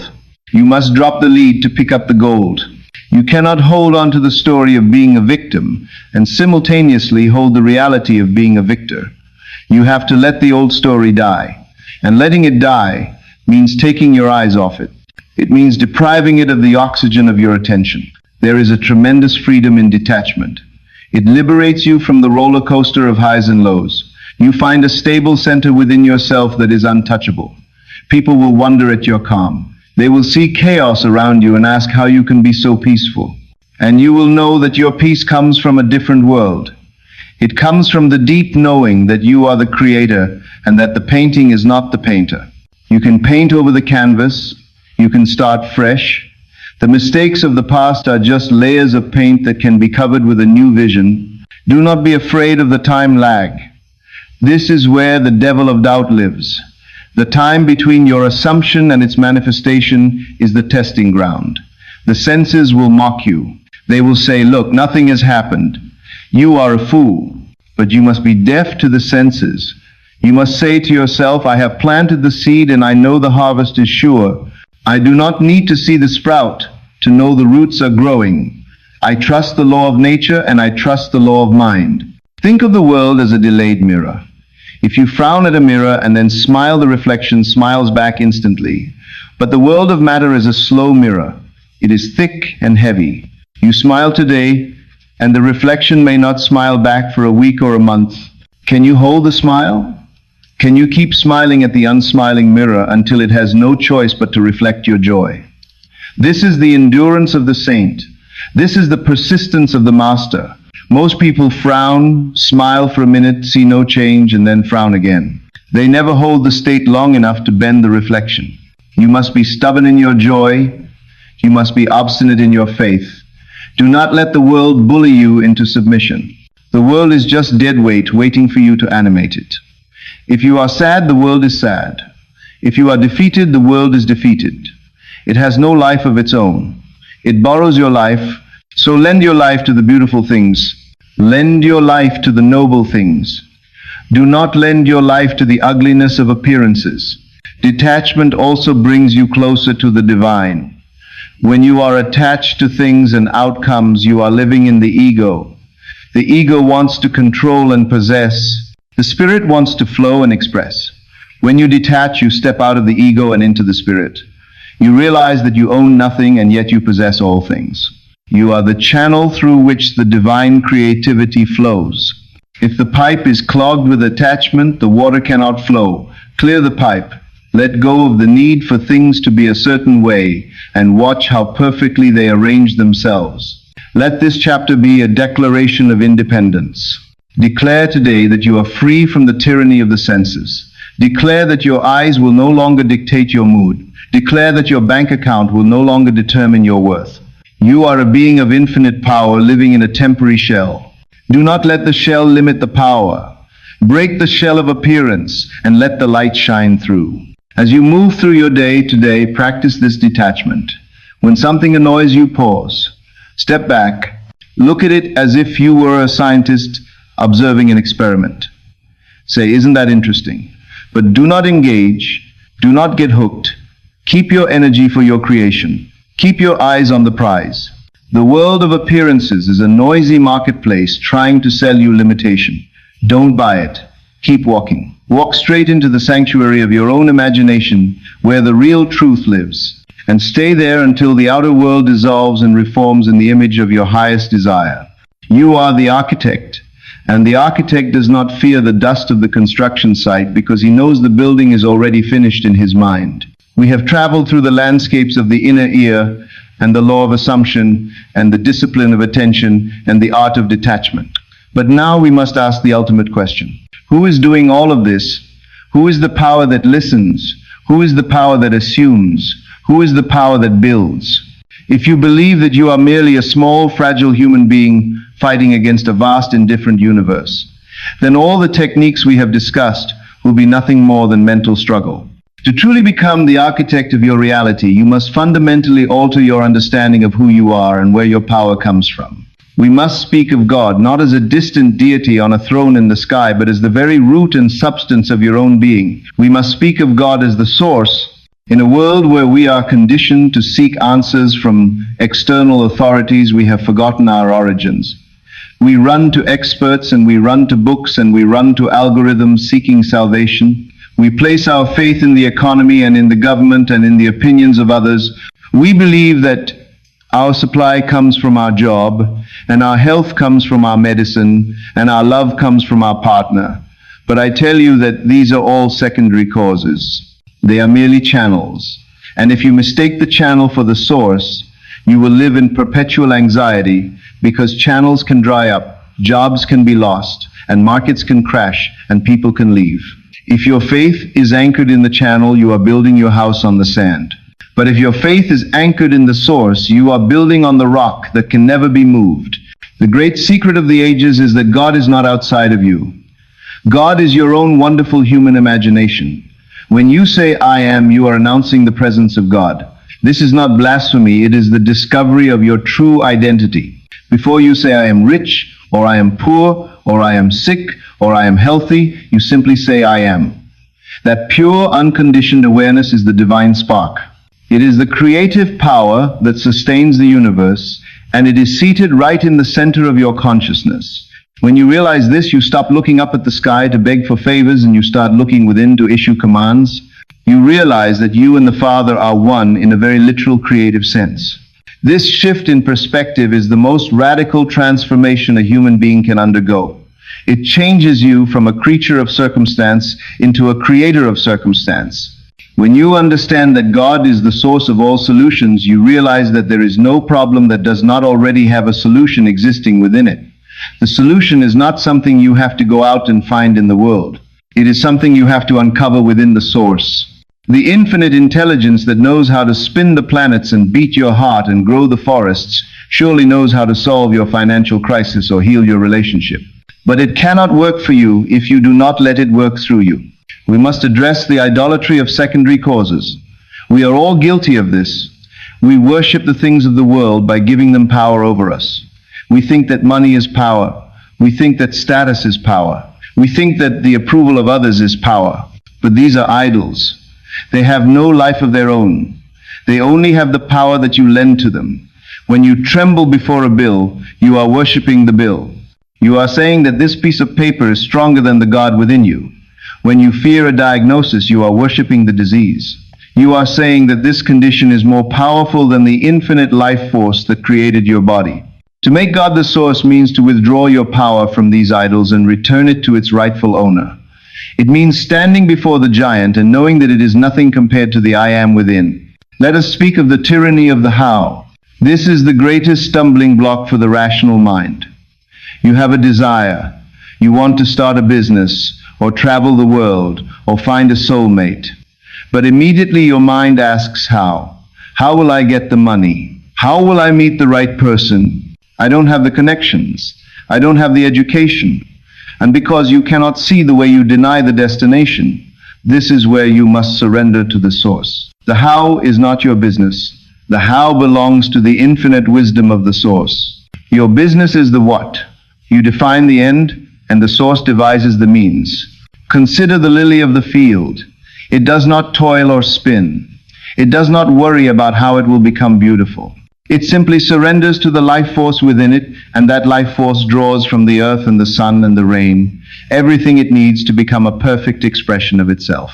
You are more complex than a lily, but the principle is the same. When you plant a seed of desire in your imagination, you do not need to know the complex biology of how a seed germinates. You only need to trust that the potential for the tree is in the seed, and that the soil knows what to do. The source has ways and means that you know not of. It can move people across continents to meet you. It can inspire ideas that change industries. It can create coincidences that look like miracles. When you try to force the how, you are actually interfering with the divine process. You are limiting the infinite to your own small understanding. You are telling God that He can only help you through the tiny door of your logic. But when you let go of the how and focus entirely on the feeling of the wish fulfilled, you open the floodgates. You allow the source to work through channels you never would have suspected. You might get fired from your job only to find that it pushes you into the career of your dreams. You might get lost on a road only to meet the person who changes your life. This is the divine orchestration. It requires trust. It requires you to believe that there is an intelligence running the show that is smarter than your ego. Recognizing God as the source brings a profound peace. This is the peace that passes all understanding. Why does it pass understanding? Because it makes no sense to the logical mind. The logical mind looks at the empty bank account and says, panic. But the soul connected to the source looks at the same account and says, peace. The soul knows that the screen is not the computer. The soul knows that the supply is not in the bank, it is in the consciousness. If the consciousness is wealthy, the bank account must eventually reflect it. You stop struggling, you stop fighting, you enter the Sabbath, which is the state of mental rest. You know it is done, and you let the source bring it to pass. This relationship with the source is one of absolute intimacy. You do not need a priest or a guru to talk to the source for you. You are in direct contact with it every moment of every day. Your own thoughts are the conversation. Your own feelings are the prayer. When you worry, you are praying for things you do not want. When you imagine the best, you are praying for things you do want. God is not judging you from afar. God is experiencing life as you. When you suffer, God suffers. When you triumph, God triumphs. This is why your desire is not something to be ashamed of. Your desire is God seeking expression through you. It is the urge of life to expand and become more. We must also talk about the illusion of separation. We feel small because we feel separate. We think we are isolated beings fighting for survival in a hostile world. But when you connect with the source, you realize that everything is connected. The same life that breathes you breathes your neighbor. The same intelligence that guides the stars guides your enemy. When you pray for yourself, you are setting in motion forces that affect the whole.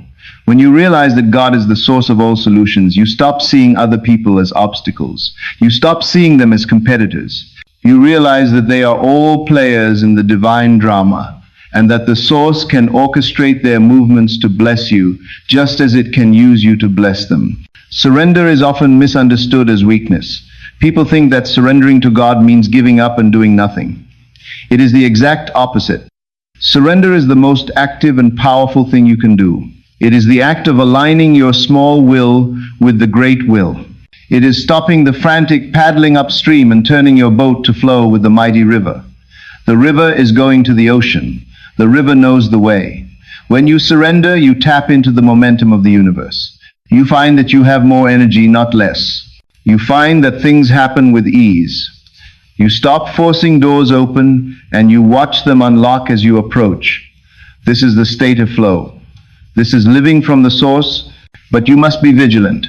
The world will constantly try to seduce you back into worshipping secondary causes. The news will tell you that the economy is the source of your supply. The doctor will tell you that the medicine is the source of your health. You must listen to these things with a grain of salt. Give unto Caesar what is Caesar's, but give unto God what is God's. Respect the world of Caesar, the world of laws and facts, but place your ultimate trust in the world of God, the world of imagination and cause. Use the medicine and use the money, but do not worship them. Know that they are gifts from the source, but they are not the source itself. If they were taken away, the source could provide new channels instantly. This understanding frees you from fear of loss. You can lose a job, but you cannot lose your source. You can lose a relationship, but you cannot lose love itself. You can lose money, but you cannot lose the capacity to create wealth. When you know this, you walk through the world with a kingly confidence. You are not attached to things because you know where things come from. You are like a magician who knows the secret of the trick. The audience is mesmerized by the illusion, but the magician is calm because he controls the illusion. Be the magician. Know that your consciousness is the hat from which the rabbit is pulled. Let us practice this connection. In the silence, you turn your attention inward, away from the noise of the world. You seek that quiet center where the I Am resides. You feel the pulse of your own being. You say to yourself, I and the Father are one. You feel the vastness of that presence. You hand over your problem to this presence. You say, here is my desire. I have imagined it. I have felt it now. I trust you to bring it to pass. You feel the burden lift. You feel the relief of knowing it is handled. You go about your day, not as a beggar, but as a partner with the divine. This partnership requires gratitude. Gratitude is the acknowledgement that the source has heard you. When you thank God before the gift arrives, you are demonstrating the ultimate faith. You are signing the receipt before the package is delivered. This gratitude is a magnetic force. It draws the manifestation to you. It keeps you in the vibration of receiving. If you are grumbling and complaining, you are blocking the flow. You are pinching the hose. Open the hose with gratitude. Thank the source for the air you breathe. Thank the source for the power of your mind. Thank the source for the challenges that forced you to awaken. As you deepen this relationship, you will find that your intuition becomes sharper. The source speaks to you in whispers and nudges. It tells you to turn left instead of right. It tells you to call a certain person. It gives you an idea for a new project. Follow these nudges. They are the breadcrumbs leading you to your desire. Do not dismiss them as coincidence. Coincidence is just God remaining anonymous. When you follow the guidance of the source, you live a charmed life. You are always in the right place at the right time. Ultimately, recognizing God as the source is about reclaiming your divinity. You are not a mistake. You are not a random accident of biology. You are the infinite pretending to be finite. You are the creator wearing a mask of the creature. It is time to take off the mask. It is time to stand up and claim your heritage. You have access to all the wisdom and all the power and all the love in the universe. It is sitting right there inside of you, waiting for you to acknowledge it. So, stop looking for a savior. The savior is within. Stop looking for a miracle. You are the miracle. The power that raised the mountains is the same power that wakes you up in the morning. Trust it. Lean on it. Let it carry you. When you make God the source of your life, you will never thirst again. You will have a wellspring of living water springing up into everlasting life. Your life will become a testament to the power of the invisible made visible. You will become a light to others, showing them that they too can disconnect from the matrix of fear and plug into the infinite power of the source. Walk in this truth today. Let every step be a prayer of acknowledgement. Let every breath be a reminder of who is breathing you. You are safe, you are provided for, you are loved, because the source is not just with you, the source is you, and in that unity lies the victory over the world. We arrive now at a discussion of character that defines the true master of reality. We have spoken of the techniques of the mind and the laws of the universe, but none of these can be sustained without a specific quality of soul. In a world that is obsessed with visibility and volume and validation, there exists a quiet power that is seldom seen but deeply felt. We are speaking of the rarest soul. This is the individual who has transcended the desperate need for external approval and has found a sanctuary of worth within themselves. Whether we speak of the rarest woman or the rarest man, the principle remains the same. In a marketplace where everyone is shouting to be heard and performing to be seen, the one who is content to be silent and self-contained is the one who holds the true power. Let us examine the modern addiction to validation. Most people live their lives as beggars. They may be dressed in fine clothes, and they may drive expensive cars, but in their spirits they are holding out a cup begging for a coin of approval. They post on social media and wait anxiously for the likes to roll in. They change their opinions to match the crowd. They suppress their true desires to avoid conflict. They are terrified of being misunderstood or ignored. This is a life of slavery. When you depend on the world to tell you who you are handing over your sovereignty to a fickle master. The crowd will cheer you one day and crucify you the next. If your self-worth rises with their applause, it must inevitably crash with their silence. The rarest soul has stepped off this roller coaster. They have discovered a profound truth, that your value is not determined by how many people are looking at you, but by who you are when no one is looking. This individual does not try to be rare. They do not try to be unique for the sake of attention. They are rare simply because they are authentic. Authenticity is a dangerous thing in a world of conformity. It requires you to listen to your own inner voice more than the shouting of the masses. It requires you to honor your own vision, even when it contradicts the trends of the day. This brings us to the courage to walk alone. This is the hallmark of the rarest soul. There is a deep biological fear in human beings of being ostracized from the tribe. Thousands of years ago, being cast out meant death. So we are wired to fit in. We are wired to mimic the herd. But to be a conscious creator, you must override this primitive programming. You must be willing to walk alone. You must be willing to hold a vision that no one else can see. When you are pregnant with a great idea or a great desire, you are the only one who can feel the life kicking inside of you. The world looks at you and sees nothing. They may call you crazy. They may call you impractical. The rarest soul does not argue with them. They understand that the vision was given to them alone, and therefore the responsibility to nurture it belongs to them alone. Walking alone does not mean living in isolation or becoming a hermit. It is an internal stance. You can be in a crowded room and still be walking alone in your conviction. It means you do not need the agreement of the people around you to feel secure. You carry your own atmosphere. Most people are thermometers reflecting the temperature of the room. The rarest soul is a thermostat setting the temperature. When they walk into a room, they bring their own peace and their own certainty. They do not look around to see how they should behave. They behave from their own center. This kind of self-possession is incredibly magnetic. People are drawn to it because they are starving for it.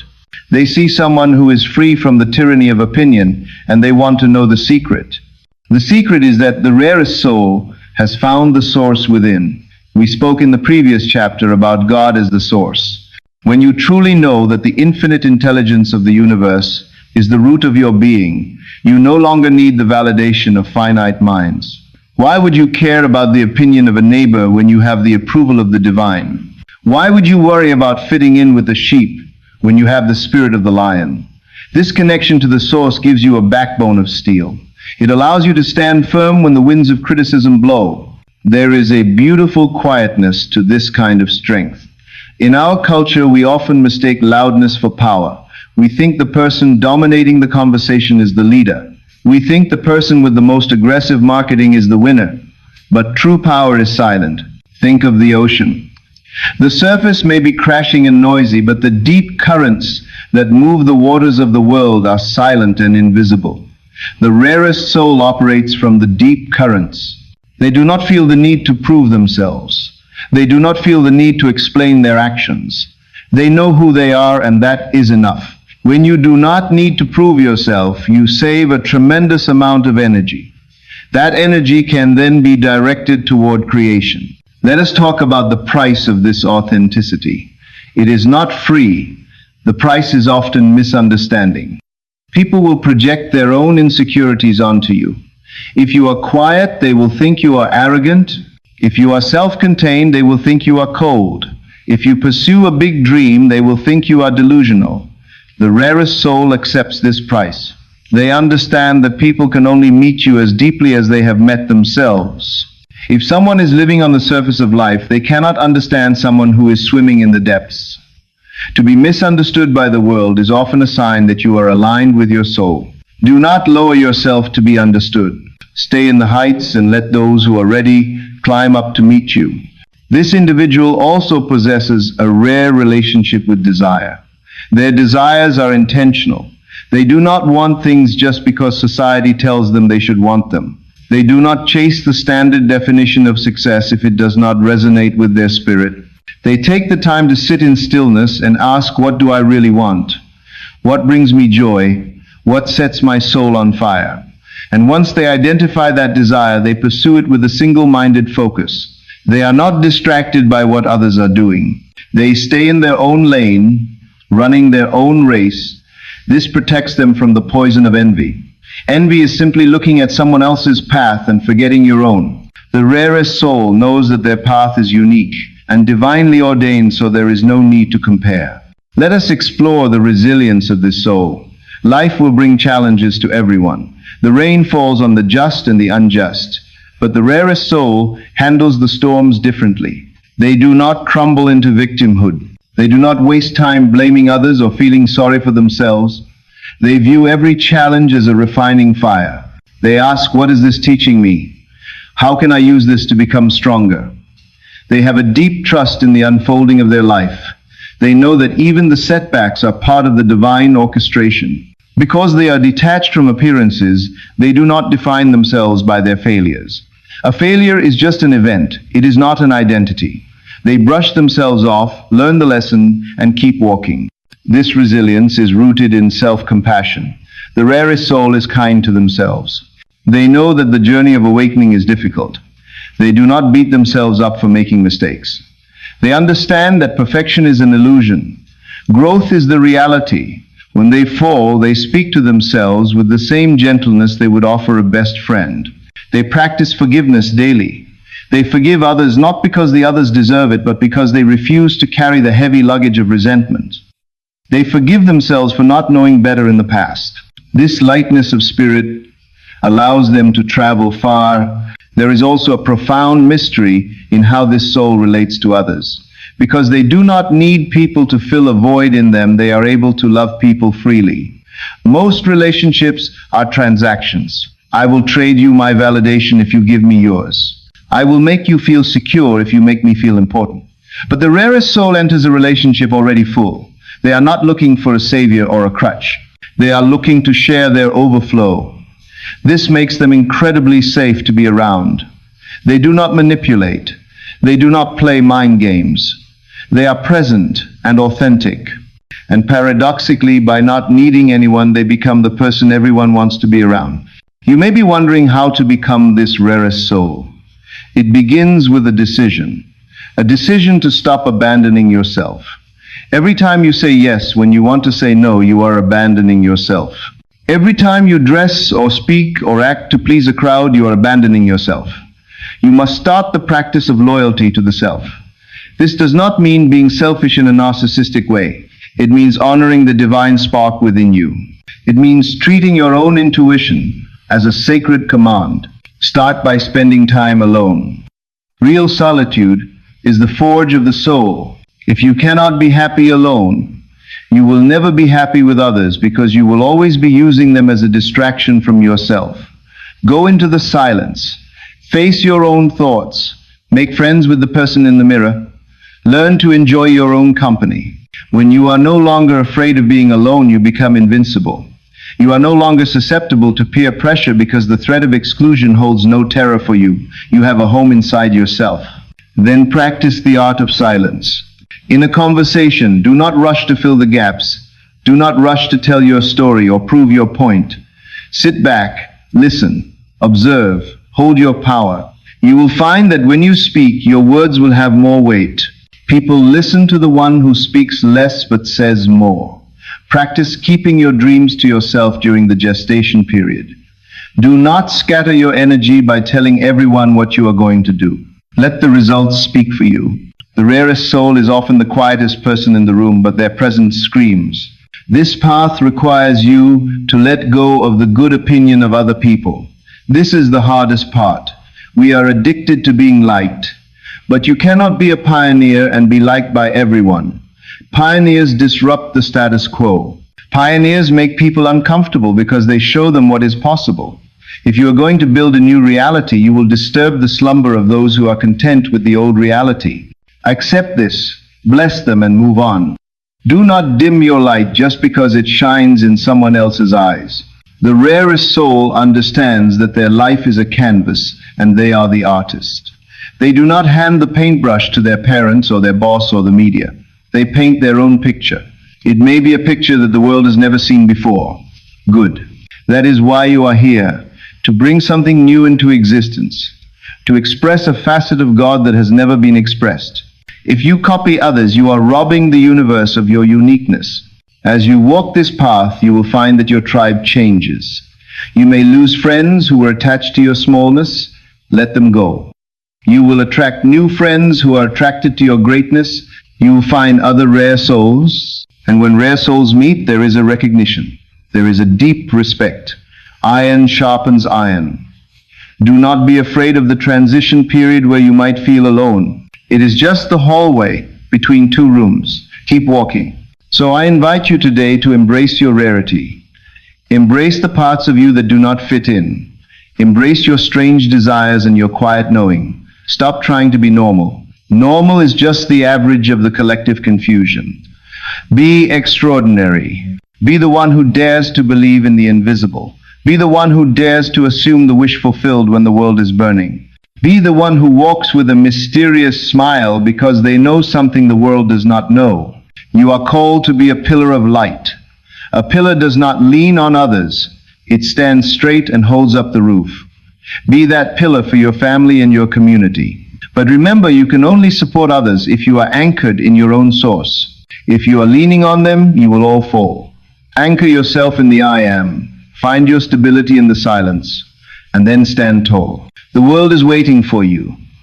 Not the copy of you, not the watered-down version of you, but the real you, the rare you.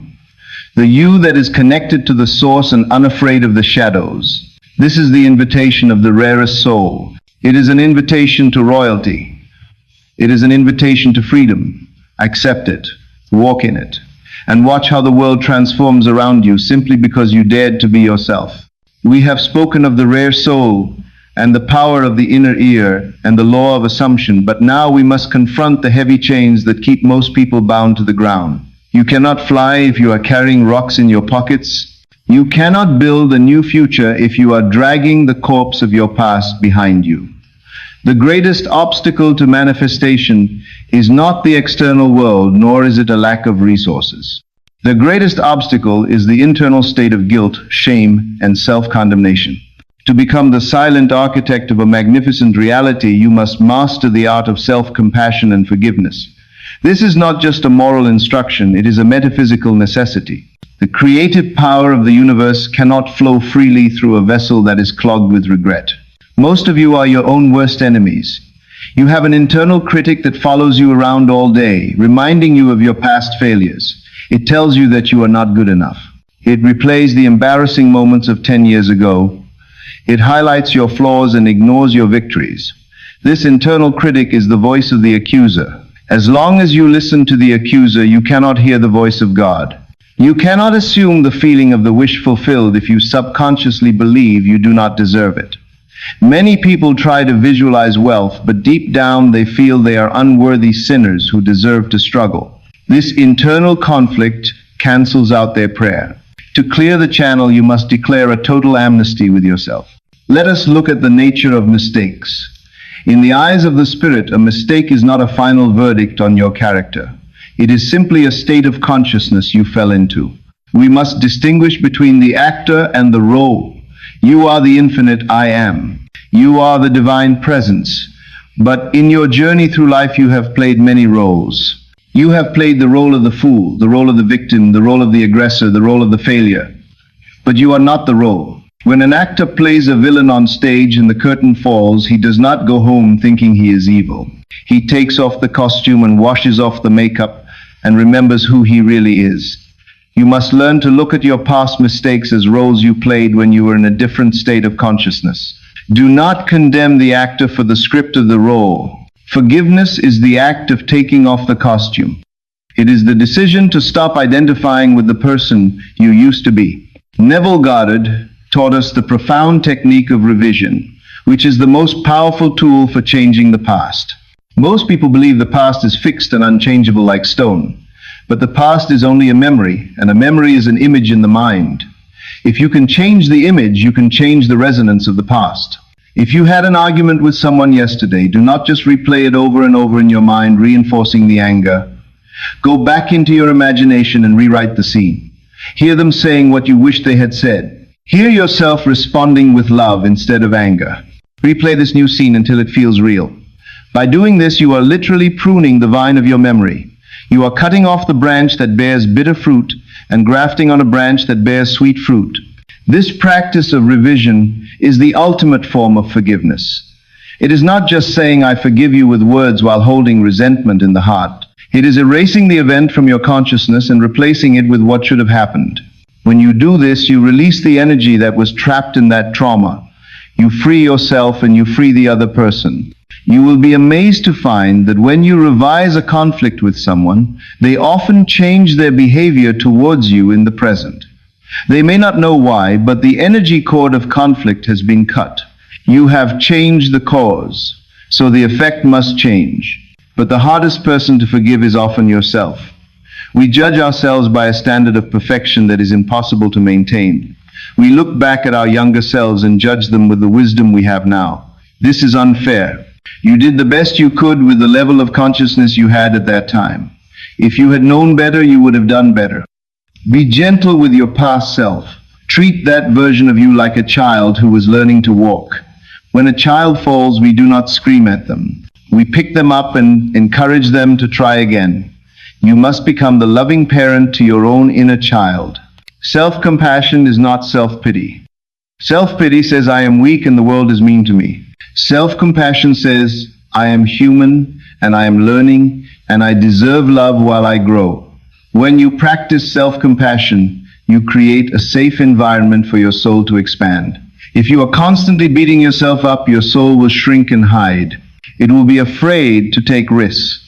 It will be afraid to dream big because it fears the punishment of failure. But if you create an inner atmosphere of unconditional acceptance, your soul will dare to soar.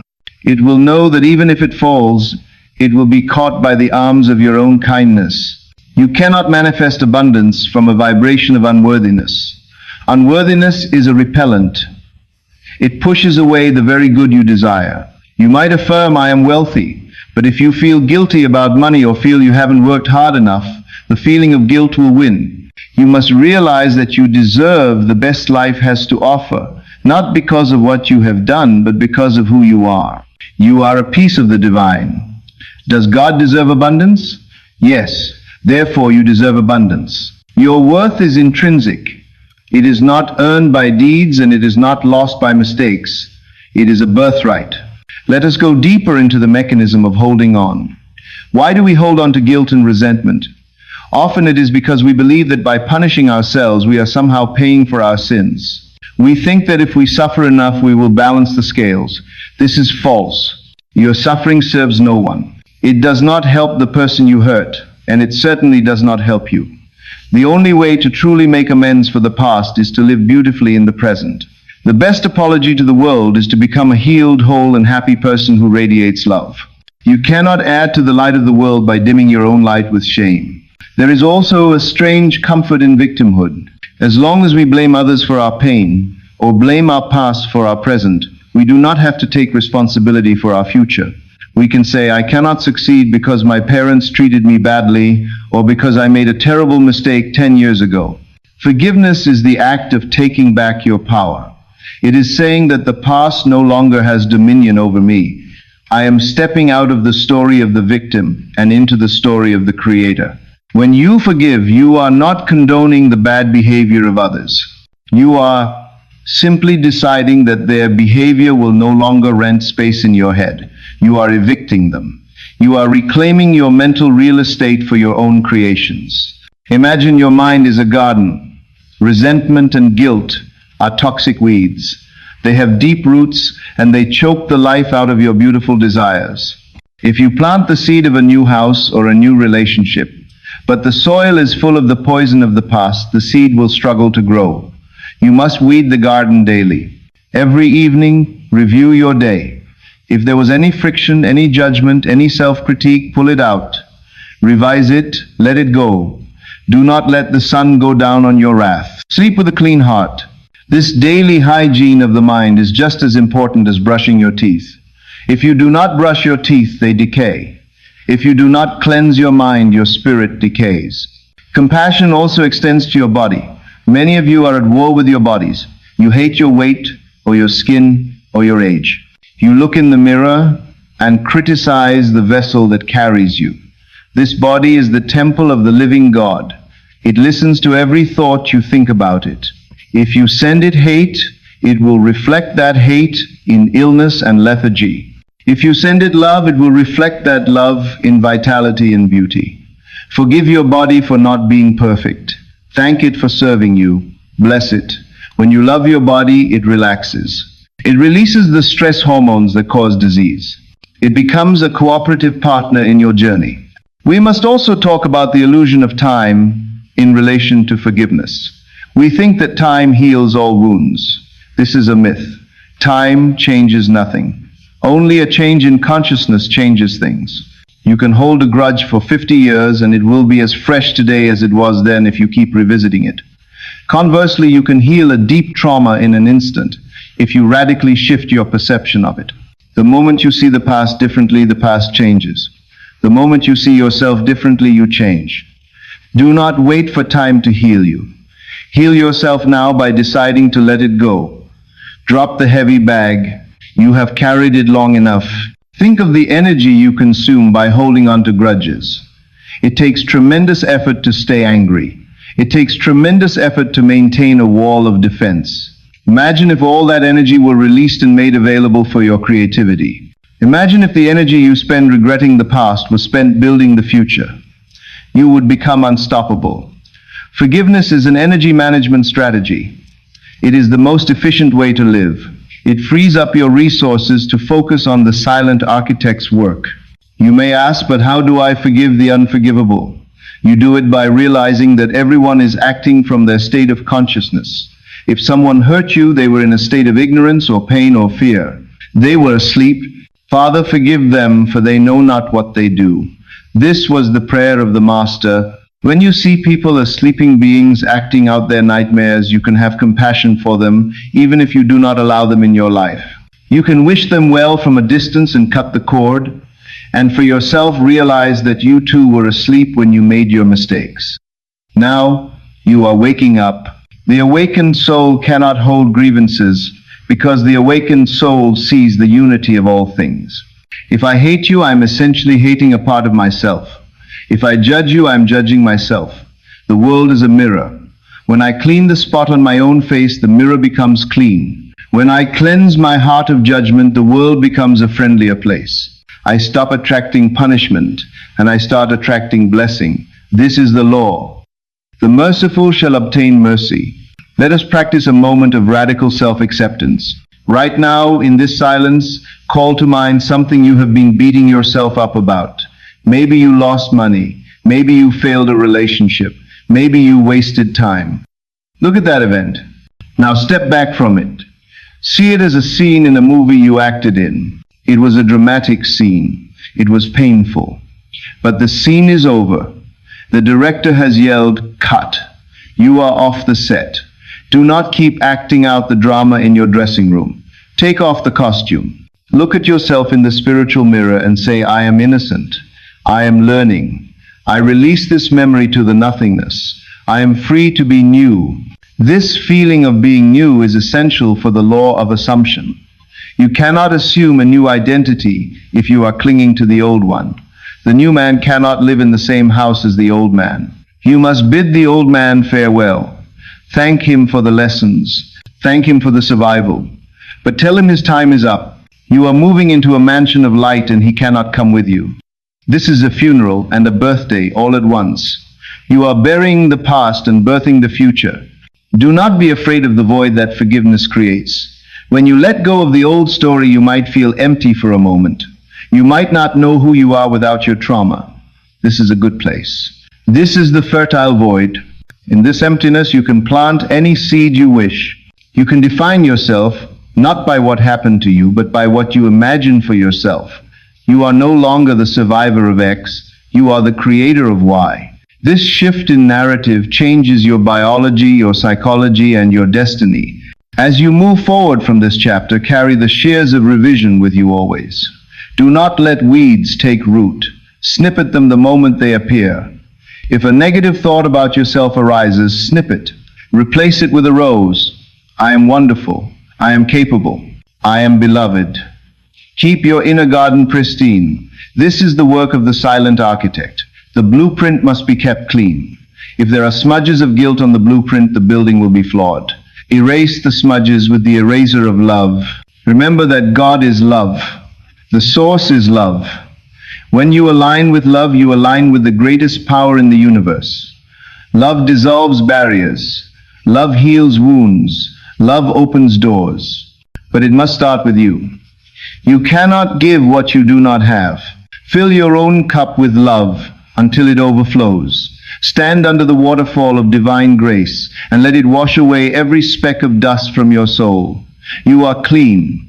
You are whole. You are ready. Walk with your head high, not in arrogance, but in the quiet dignity of one who has been forgiven and who has forgiven themselves. There is a lightness in your step now. The heavy baggage is left by the side of the road. You are traveling light, and because you are traveling light, you can travel fast and you can travel far. The destination of your wish fulfilled is waiting for you. And now with a clean heart, you are ready to enter in. We have now arrived at the threshold where the greatest number of seekers falter and turn back. We have constructed the temple with our inner ear, and we have inhabited the state with our assumption, and we have cleared the debris with forgiveness. But now we face the final adversary, which is the illusion of time. The question that kills more dreams than any other force in the universe is the question of when. When will it happen? Why hasn't it happened yet? How much longer must I wait? These questions are not innocent inquiries. They are acts of sabotage. They are the weeds that strangle the seed before it has a chance to break the surface of the soil. To truly master the art of the silent architect, you must learn to release the timeline completely. You must understand the nature of divine gestation and enter into the state of the Sabbath where the work is finished and the rest begins. Let us examine the nature of the seed, for it holds the secret to all creation. When you plant a seed of corn, you do not expect to harvest it the next morning. You understand that there is a natural interval of time between the planting and the reaping. You know that inside the darkness of the earth, a complex process is taking place. The shell is cracking, the roots are extending, and the shoot is pushing upward. If you were to go out to the garden every hour and dig up the seed to see if it was growing, you would kill it. You would expose it to the light before it was ready. Yet this is exactly what you do with your desires when you constantly check for results. You plant the seed of wealth or health or love in your imagination, but then you immediately look at the physical world for confirmation. When you do not see it, you worry, you doubt, you dig up the seed with your anxiety. You must accept that every desire has its own appointed hour. It has its own natural gestation period. For a human baby, it is 9 months. For a thought to become a thing, there is also a required interval. You do not know the length of this interval, and it is not your business to know. Your business is to perform the act of fertilization, which is the assumption of the wish fulfilled, and then to sustain the feeling of naturalness until the birth occurs. The interval is not a period of empty waiting, it is a period of invisible activity. The universe is moving people and changing circumstances and influencing events to prepare the way for your desire. Just because you cannot see the activity does not mean it is not happening. The roots grow deep before the tree grows tall. The obsession with timelines stems from the ego's need for control. The ego lives in linear time. It sees the past, the present, and the future as separate rigid compartments. It believes that if something does not happen by a certain date, it will never happen. But the spirit lives in the eternal now. In the realm of consciousness, your desire is already a fact. When you successfully assume the feeling of the wish fulfilled, you have effectively collapsed time. You have brought the future into the present. In your imagination, it is done. If it is done, then why are you anxious about when it will appear? Anxiety implies that you do not really believe it is done. Anxiety is the vibration of not yet. And as long as you vibrate not yet, the universe mirrors back not yet. To release the timeline, you must live in the end. Living in the end means emotionally inhabiting the state of the person who already has the desire. If you knew for a fact that you inherited a fortune and the money was being transferred to your account next Tuesday, would you spend the weekend worrying? No. You would spend the weekend planning and rejoicing and relaxing. You would not check your phone every 5 minutes. You would be in a state of confident expectation. This is the state you must cultivate. It is a state of active peace. It is knowing that the order has been placed and the kitchen is preparing the meal and the waiter is on his way. You do not storm into the kitchen to yell at the chef. You sit at the table and enjoy the conversation. We must address the poison of waiting. Waiting is a state of consciousness that affirms lack. When you say, "I am waiting for my soulmate," you are defining yourself as someone who is alone. When you say, "I am waiting for my success," you are defining yourself as someone who is unsuccessful. The feeling of waiting creates a gap between you and your desire. It pushes the desire away. You must stop waiting and start occupying. Occupy the state of marriage now. Occupy the state of success now. How? By carrying the feeling of it in your heart, by making decisions from that premise, by viewing the world through those eyes. When you occupy the state, you fill the gap. Time disappears because you are already there mentally and emotionally. Consider the butterfly. The caterpillar spins a cocoon and enters a period of total dissolution. Inside the cocoon, the caterpillar literally melts into a soup of cells. It loses its old structure completely before the new structure forms. This is the dark night of the soul that many of you experience during the interval. You feel like everything is falling apart. You feel lost. You feel like nothing is happening. But this is the most critical time. This is when the wings are forming. If you try to cut open the cocoon to speed up the process, you will end up with a creature that cannot fly. You must trust the darkness of the interval. You must trust the silence of the cocoon. The transformation is happening in the secret places where your eyes cannot see. Releasing timelines also means letting go of the how.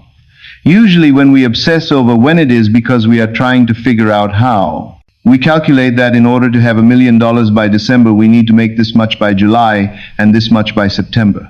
We create a logical timeline based on our limited understanding of cause and effect. But the silent architect operates on a higher dimension of cause. It can bring about results in ways that defy logic. It can collapse a 10-year plan into a 10-minute conversation. When you rigidly hold on to a timeline, you blind yourself to the miracles that want to speed up the process. You are looking for the stairs while the universe is opening the elevator. There is a concept called the Sabbath, which Neville Goddard spoke of frequently. It is not just a day of the week. It is a psychological state. The Sabbath is the state of rest that comes after the creative act. When you have fully imagined your desire, and you have felt the reality of it to the point of satisfaction, you enter a mental Sabbath. You are not lazy, but you are no longer striving. You are not anxious. You feel a sense of completion. It is finished. This inner rest is the signal to the subconscious to birth the desire. If you are still worrying and striving and checking the time, you have not entered the Sabbath.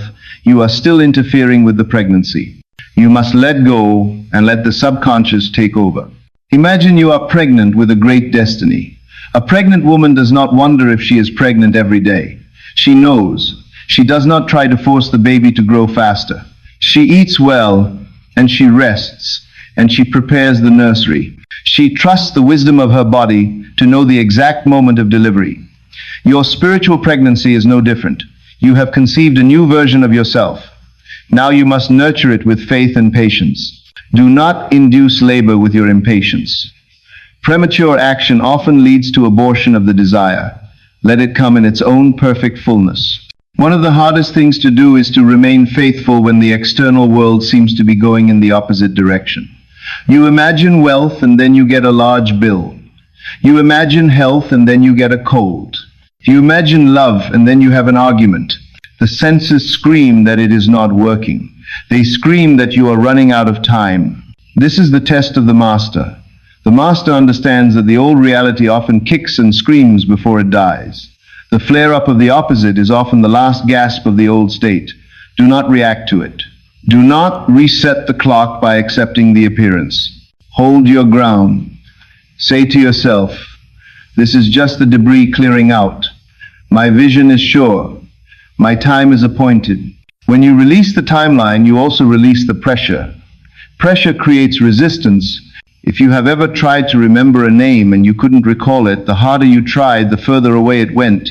But the moment you let it go and stopped trying, the name popped into your head. Manifestation works the same way. The intensity of your desire is important, but the anxiety of your desire is a block. You need a detached intensity. You need to want it, but not need it to survive. You need to be okay if it comes today and okay if it comes next year, because you have found your satisfaction in the inner experience of it. Living in the now is the antidote to the poison of time. The ego is always leaning forward into the next moment, trying to get somewhere. The spirit is always settled in this moment, knowing it is everywhere. When you enjoy your coffee fully, you are in the state of reception. When you listen to a song fully, you are in the state of reception. When you are rushing to the next thing, you are in the state of rejection. You are rejecting the present moment. And since the present moment is the only place where creation happens, you are rejecting your own power. Slow down. Breathe. Trust that the timeline is already written in the stars of your own consciousness. You must realize that delay is not denial. Delay is often protection. Delay is often preparation. Perhaps the version of you that exists today is not yet strong enough to hold the blessing you are asking for. If you were given the empire today, you might destroy it because you haven't developed the character to manage it. The interval of time is given to you to mature into the person who can keep the desire once it arrives. So instead of complaining about the wait, use the wait. Use the time to refine yourself. Use the time to prepare the vessel. When the student is ready, the teacher appears. When the vessel is ready, the wine is poured. Think of the seasons. You cannot force spring to come in the middle of winter. No matter how much you shout at the snow, it will not melt until the earth has tilted. There is a rhythm to the universe, a heartbeat of expansion and contraction. Your life is part of this rhythm. There is a time to sow and a time to reap. If you are in a season of sowing, do not weep because you are not reaping. Enjoy the sowing. Put your hands in the dirt and trust the season. The harvest is inevitable if the planting was true. Impatience is an attempt to override the seasons of God. It is arrogance. Humility is accepting the divine timing. Let go of the deadlines you have set in your head. I must be married by 30. I must be a millionaire by 40. These are arbitrary numbers invented by a society that does not understand the soul. Your soul has its own clock. It is never late. It is never early. It is always on time. Maybe you meet your partner at 35, but the relationship is deeper and more profound than the one you would have had at 25. Trust the wisdom of the delay. The universe sees the whole tapestry, while you only see a single thread. When you finally let go of the when, a tremendous amount of energy is liberated. You stop waking up with a knot of anxiety in your stomach. You stop looking at the calendar with dread. You become present. You become magnetic. People are attracted to those who are at ease with themselves and with time. A desperate person repels. A relaxed person attracts. By releasing the timeline, you actually speed up the manifestation. You remove the friction of resistance. You become a superconductor for your desire. So I invite you to take your watch off metaphorically. Stop watching the pot boil. A watched pot never boils. Turn your back on the timeline and turn your face to the vision. Live in the feeling that it is already done. Celebrate it internally. Walk with the swagger of the victor. Let the world catch up to you. It will. It has no choice. The law of assumption is as unfailing as the law of gravity. Gravity does not work faster because you are impatient. It works at its own constant rate. So does the law of consciousness. Make peace with the interval. Fall in love with the process of becoming. The destination is wonderful, but who you become on the way to the destination is the real prize. The trust you build, the faith you cultivate, the patience you master, these are the treasures that rust cannot destroy. These are the qualities of the silent architect. Tonight before you sleep, hand over the timeline to the source. Say to the God within, I know it is done. I trust your timing. I release the need to know when. I rest in the joy of the fulfilled desire. And then go to sleep with a smile. Wake up tomorrow and live your life. Do the things you love. Be kind to people. Do your work. And let the miracle surprise you. It often comes when you are least expecting it, when you are looking the other way, when you have finally let go of the stranglehold of control. You are infinite being. You have all of eternity. Why are you rushing? The universe is not in a hurry. The planets do not rush their orbits. The sun does not rush to set. Everything moves in a majestic, purposeful cadence. Join that cadence. Align with the rhythm of the eternal. Release the timeline and embrace the trust. Your good is rushing towards you even now. Be still and know that it is so. We have now reached the moment of convergence, where the inner work must translate into outer expression. You have listened to the silence, and you have assumed the wish fulfilled, and you have released the timeline. Now you must walk in the world. This brings us to the final and perhaps most challenging principle, which is acting with certainty. Many seekers believe that manifestation is a passive activity where one sits on a meditation cushion and waits for the doorbell to ring. While the internal cause is mental, the external expression is behavioral. You are not a ghost floating in the ether. You are a flesh and blood being living in a physical dimension. To ground your vision, you must embody it. You must act as though your prayer has already been answered. You must move through your days, not with the hesitation of a seeker, but with the authority of a finder. Acting with certainty is not about faking it. It is not about pretending to be rich when you are broke or pretending to be happy when you are sad in a superficial way. It is about alignment. It is about bringing your physical movements, your speech, and your decisions into harmony with your new state of consciousness. If you have internally assumed the state of a successful business owner, but you continue to walk with your head down and speak with a voice of apology and make decisions from a place of fear, you are sending a mixed signal to the universe. Your body is arguing with your mind. Your actions are betraying your assumptions. To create a seamless reality, your inner state and your outer actions must marry. They must become one. Let us define what we mean by certainty. Certainty is a frequency. It is a vibration that is palpable to everyone you meet. When a person walks into a room with certainty, they do not need to announce themselves. The energy of the room shifts. People turn their heads. Opportunities open up. This is not arrogance. Arrogance is loud and brittle because it is covering up insecurity. Certainty is quiet and solid.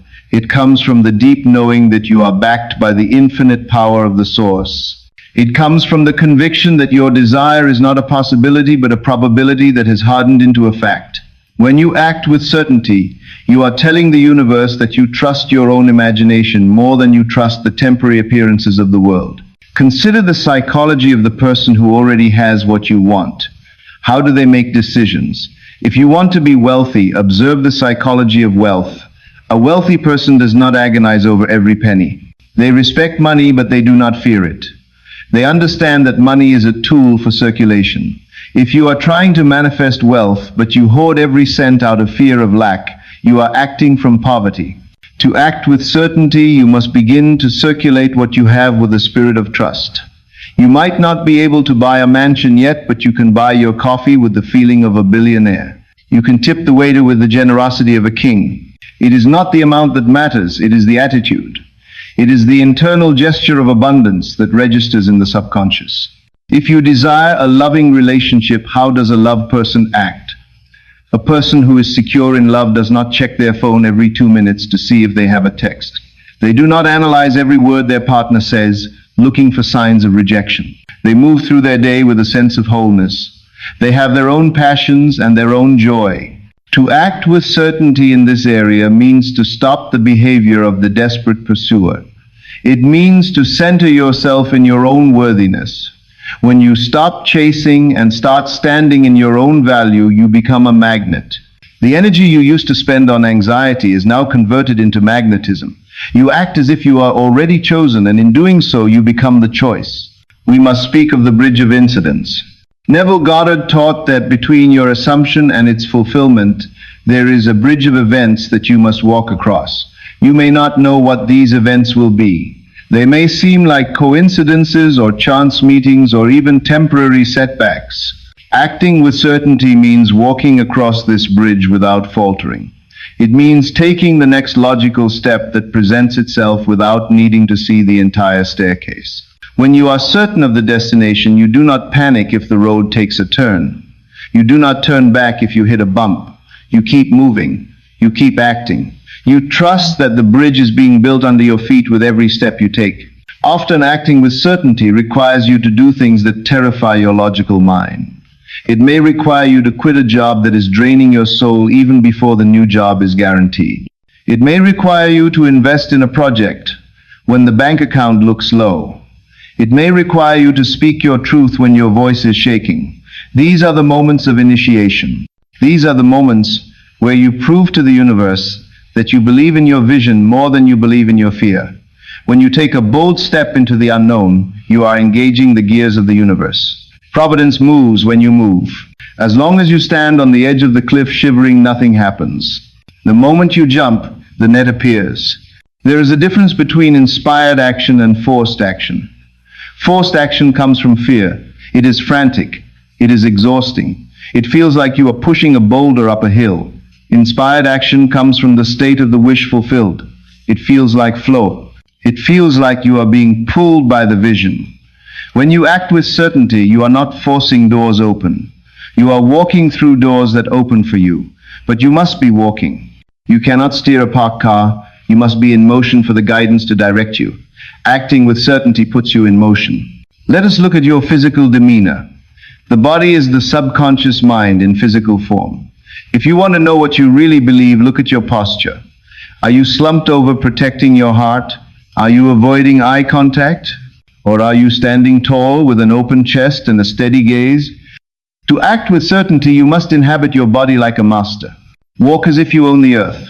Speak with a voice that expects to be heard. Dress in a way that honors your divinity. These small physical adjustments send powerful feedback loops to your brain. When you stand like a winner, you begin to think like a winner.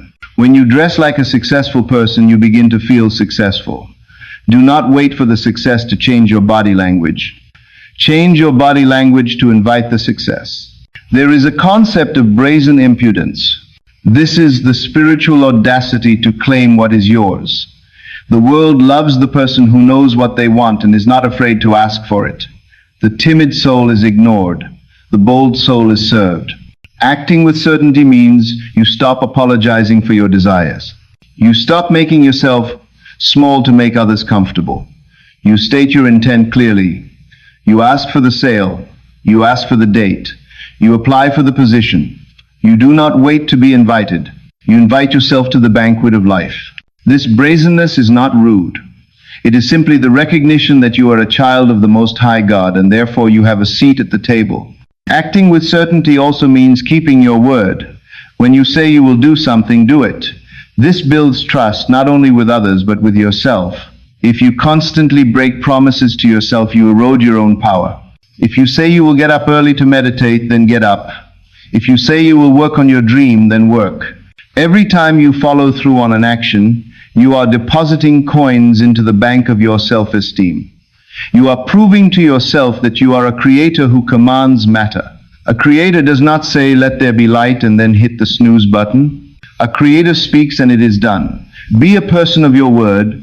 This certainty must be consistent.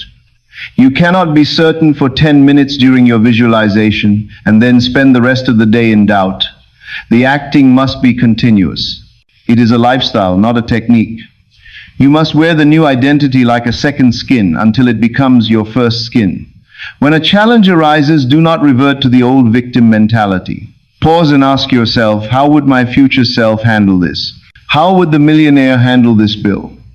How would the happily married person handle this argument? Then act from that perspective. This is how you merge with the wish fulfilled. You practice the reactions of the new self until they become automatic. You will find that as you act with certainty, the world begins to yield to you. People will make way for you on the sidewalk. Clerks will be more helpful. Obstacles will seem to melt away. This is because the world has no choice but to reflect your dominant vibration. If your vibration is uncertainty, the world will be chaotic and resistant. If your vibration is certainty, the world will be ordered and cooperative. You are the operant power. The world is just the screen. If you do not like the movie, change the projector. The projector is your attitude and your action. Let us address the fear of looking foolish. This is the cage that holds many people back. They are afraid to act on their dreams because they fear what others will say if they fail. They are afraid to launch the business or write the book or profess their love because of the potential for humiliation. Acting with certainty means you no longer care about the audience. You are playing for an audience of one, your own higher self. If you fall forward. If you fail, you learn. The only true failure is the refusal to act. The rarest soul we spoke of earlier is willing to look foolish in the eyes of the world in order to be true to the vision within. Do not let the fear of judgment paralyze your hands. Move, create, speak. Acting with certainty is also an act of gratitude. When you prepare for your desire, you are thanking the universe in advance. If you want a new car, clean out your garage to make space for it. If you want a new relationship, clear out the ghosts of the ex-lovers from your closet. This preparation is a physical action that signals expectancy. It says, I know you are coming and I am getting ready. This is powerful magic. It is the faith of Noah building an ark before the rain started. Build your ark. Prepare your life for the blessing that is on its way. Remember that you are writing the script of your life with your actions. Every day is a page. Are you writing a tragedy of hesitation or an epic of courage? You hold the pen. The pen is your decision-making power. Do not let fear hold your hand. Grip the pen firmly and write bold strokes. Write scenes of adventure and triumph. Write dialogue of power and love. If you do not like the chapter you are in, write a plot twist. Change the direction of the story by changing your actions today. One bold move can change the entire trajectory of a destiny. As we near the end of this journey, understand that knowledge alone is not power. Knowledge is potential power. Applied knowledge is power. You can know everything about the law of assumption, but if you do not apply it, if you do not act on it, it is useless. You must be a doer of the word, not just a hearer. The world is filled with educated derelicts who know the theory of success but never took the first step. Do not be one of them. Take this wisdom and put it into your muscles. Put it into your voice. Put it into your walk. There is a momentum to certainty. Once you start moving, it becomes easier to keep moving. The first step is the hardest. The rocket uses most of its fuel just to get off the ground. Once it is in orbit, it moves effortlessly. You are in the launch phase. It requires a massive burst of certainty to break the gravity of your old habits. Push through the resistance. Do not stop. Once you break free from the old orbit, you will fly. You will find that life becomes a joyous dance of co-creation. You will act, and the universe will respond. You will speak, and the echo will be sweet. So I charge you today to go into the world and act like the God that you are. Stop asking for permission to exist. Stop apologizing for your space. Occupy your life fully. Fill your skin with your spirit. Look the world in the eye and smile the smile of the one who knows the secret. You are the silent architect, but you are also the builder. You have drawn the plans in the silence, now lay the bricks in the sunlight. Lay them with conviction. Lay them with love. Lay them with the absolute certainty that what you are building is already finished in the mind of God. Your life is your message to the world. Make it a message of power. Make it a message of hope. Make it a message of the victory of the human spirit.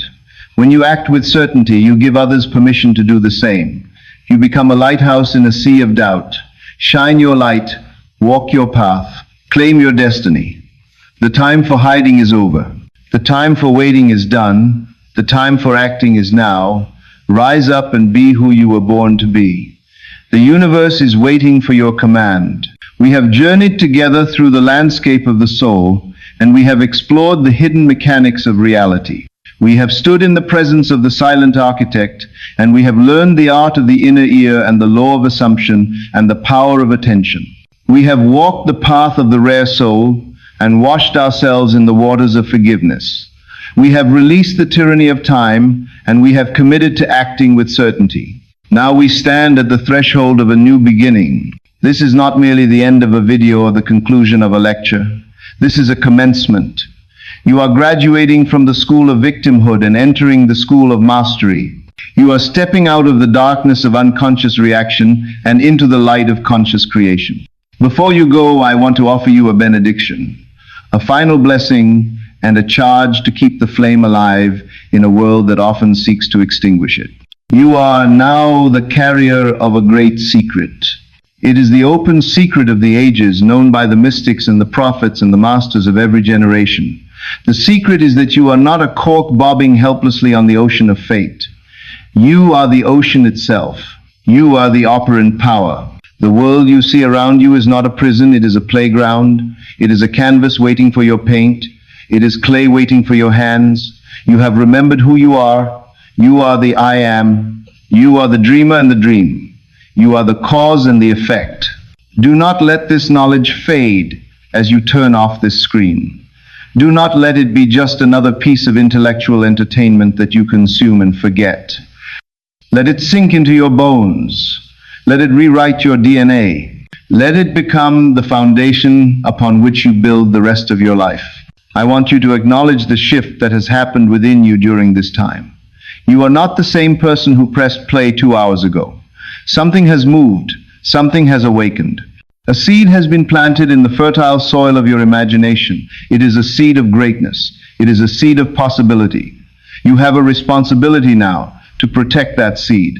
The world is noisy, and it will try to trample on your young dreams. It will tell you to be realistic.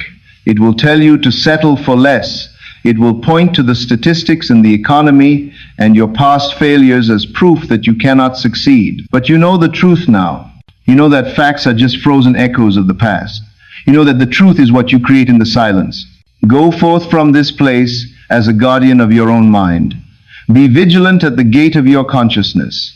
Do not let every stray thought and every negative emotion enter your sanctuary. You are the king and the queen of your inner kingdom. Rule it with wisdom. Rule it with love. When doubt knocks at the door, do not answer. When fear whispers in your ear, do not listen. Turn your inner ear to the sound of your wish fulfilled. Keep the melody of your success playing in the background of your mind until it drowns out the noise of the world. You have the tools now. You know how to detach. You know how to revise. You know how to assume. Use these tools. Do not let them rust in the toolbox of your memory. Practice them daily. Make them your way of life. I bless you with the gift of dissatisfaction. May you be dissatisfied with mediocrity. May you be dissatisfied with a life that is less than what you were created for.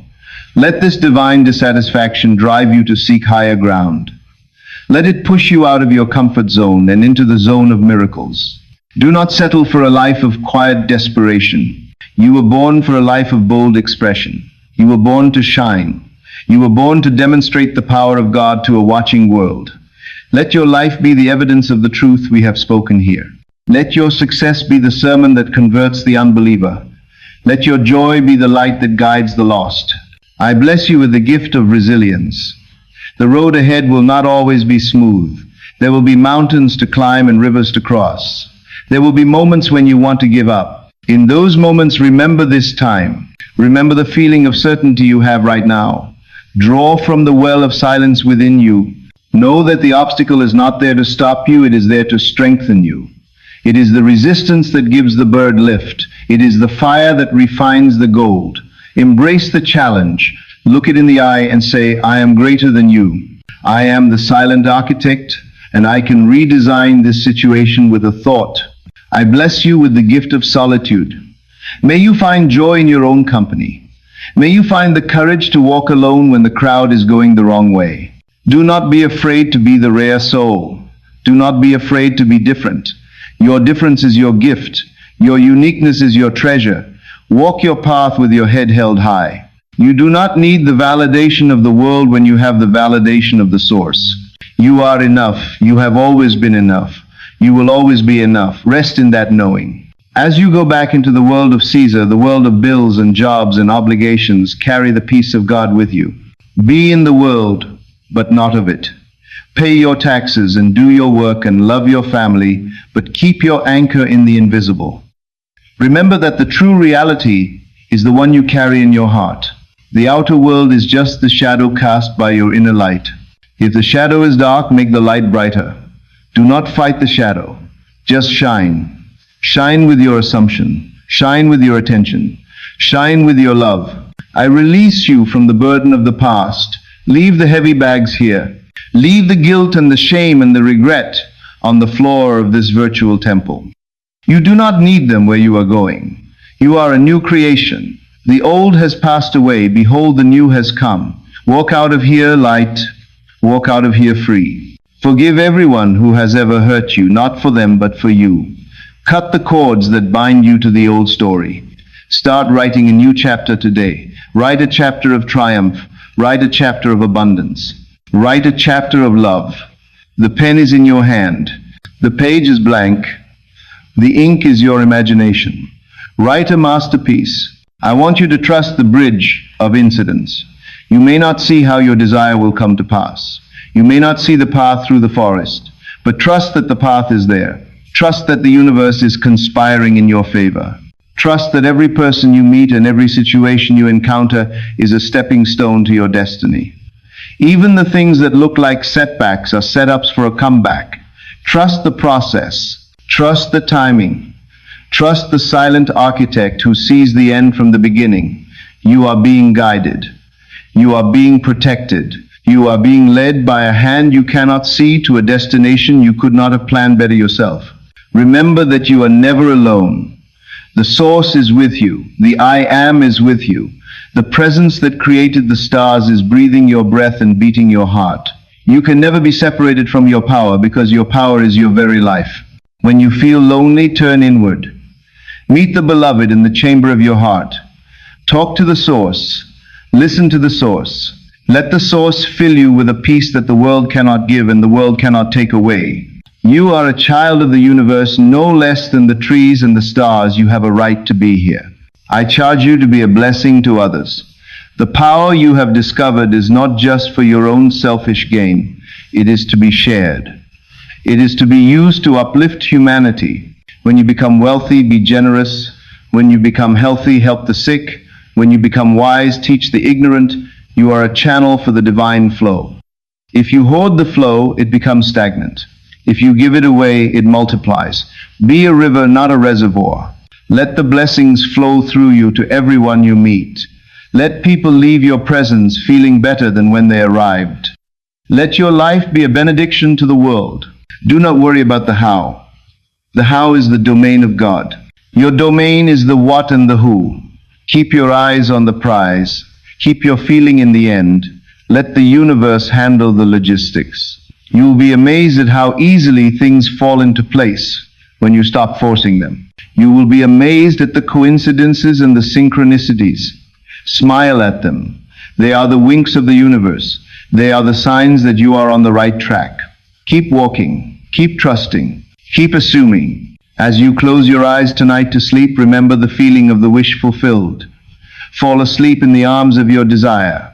Let your last thought be a thought of gratitude. Thank you, Father, that it is done. Let this be your lullaby. And as you dream, let the silent architect build the structures of your tomorrow. Wake up tomorrow with the expectancy of a child. Look for the good. Expect the best. Assume the victory. You are the author of your story. Do not let anyone else hold the pen. Do not let fear dictate the plot. Do not let doubt edit the script. Write a story that you will be proud to read in eternity. Write a story of courage. Write a story of faith. Write a story of a human being who dared to believe that they were divine. This is your legacy. This is your gift to the creation. I leave you now, but I do not leave you empty. I leave you filled with the knowledge of your own power. I leave you filled with the spirit of the rare soul. I leave you with the tools of the master. The work is done. The seed is planted. The harvest is sure. Go now and live the life you have imagined. Go now and be the person you have assumed. Go now and let your light shine before men, that they may see your good works and glorify the source within you. Be still and know that I am God. Be still and know that you are the Creator. Be still and know that it is finished. The bridge is built. The door is open. The table is set. Enter into the joy of your Lord. Enter into the life of your dreams. It is yours. It has always been yours. It will always be yours. Accept it. Claim it. Live it. May the peace that passes all understanding guard your hearts and your minds. May the power of the silent architect guide your hands and your feet. May the love of the source fill your soul to overflowing. You are blessed. You are loved. You are free. Go in peace. Go in power. Go in certainty. And so it is. The lecture has ended, but your practice has just begun. If this message resonated with your spirit, do not let the feeling fade. There are two things you can do right now to seal this covenant. First, click the subscribe button if you haven't already to join our community of conscious creators. Second, I have selected another video on the screen that will take you even deeper into these mysteries. Click it now to keep your momentum going. Do not return to the noise of the world just yet. Stay in the vibration of truth. I will see you there.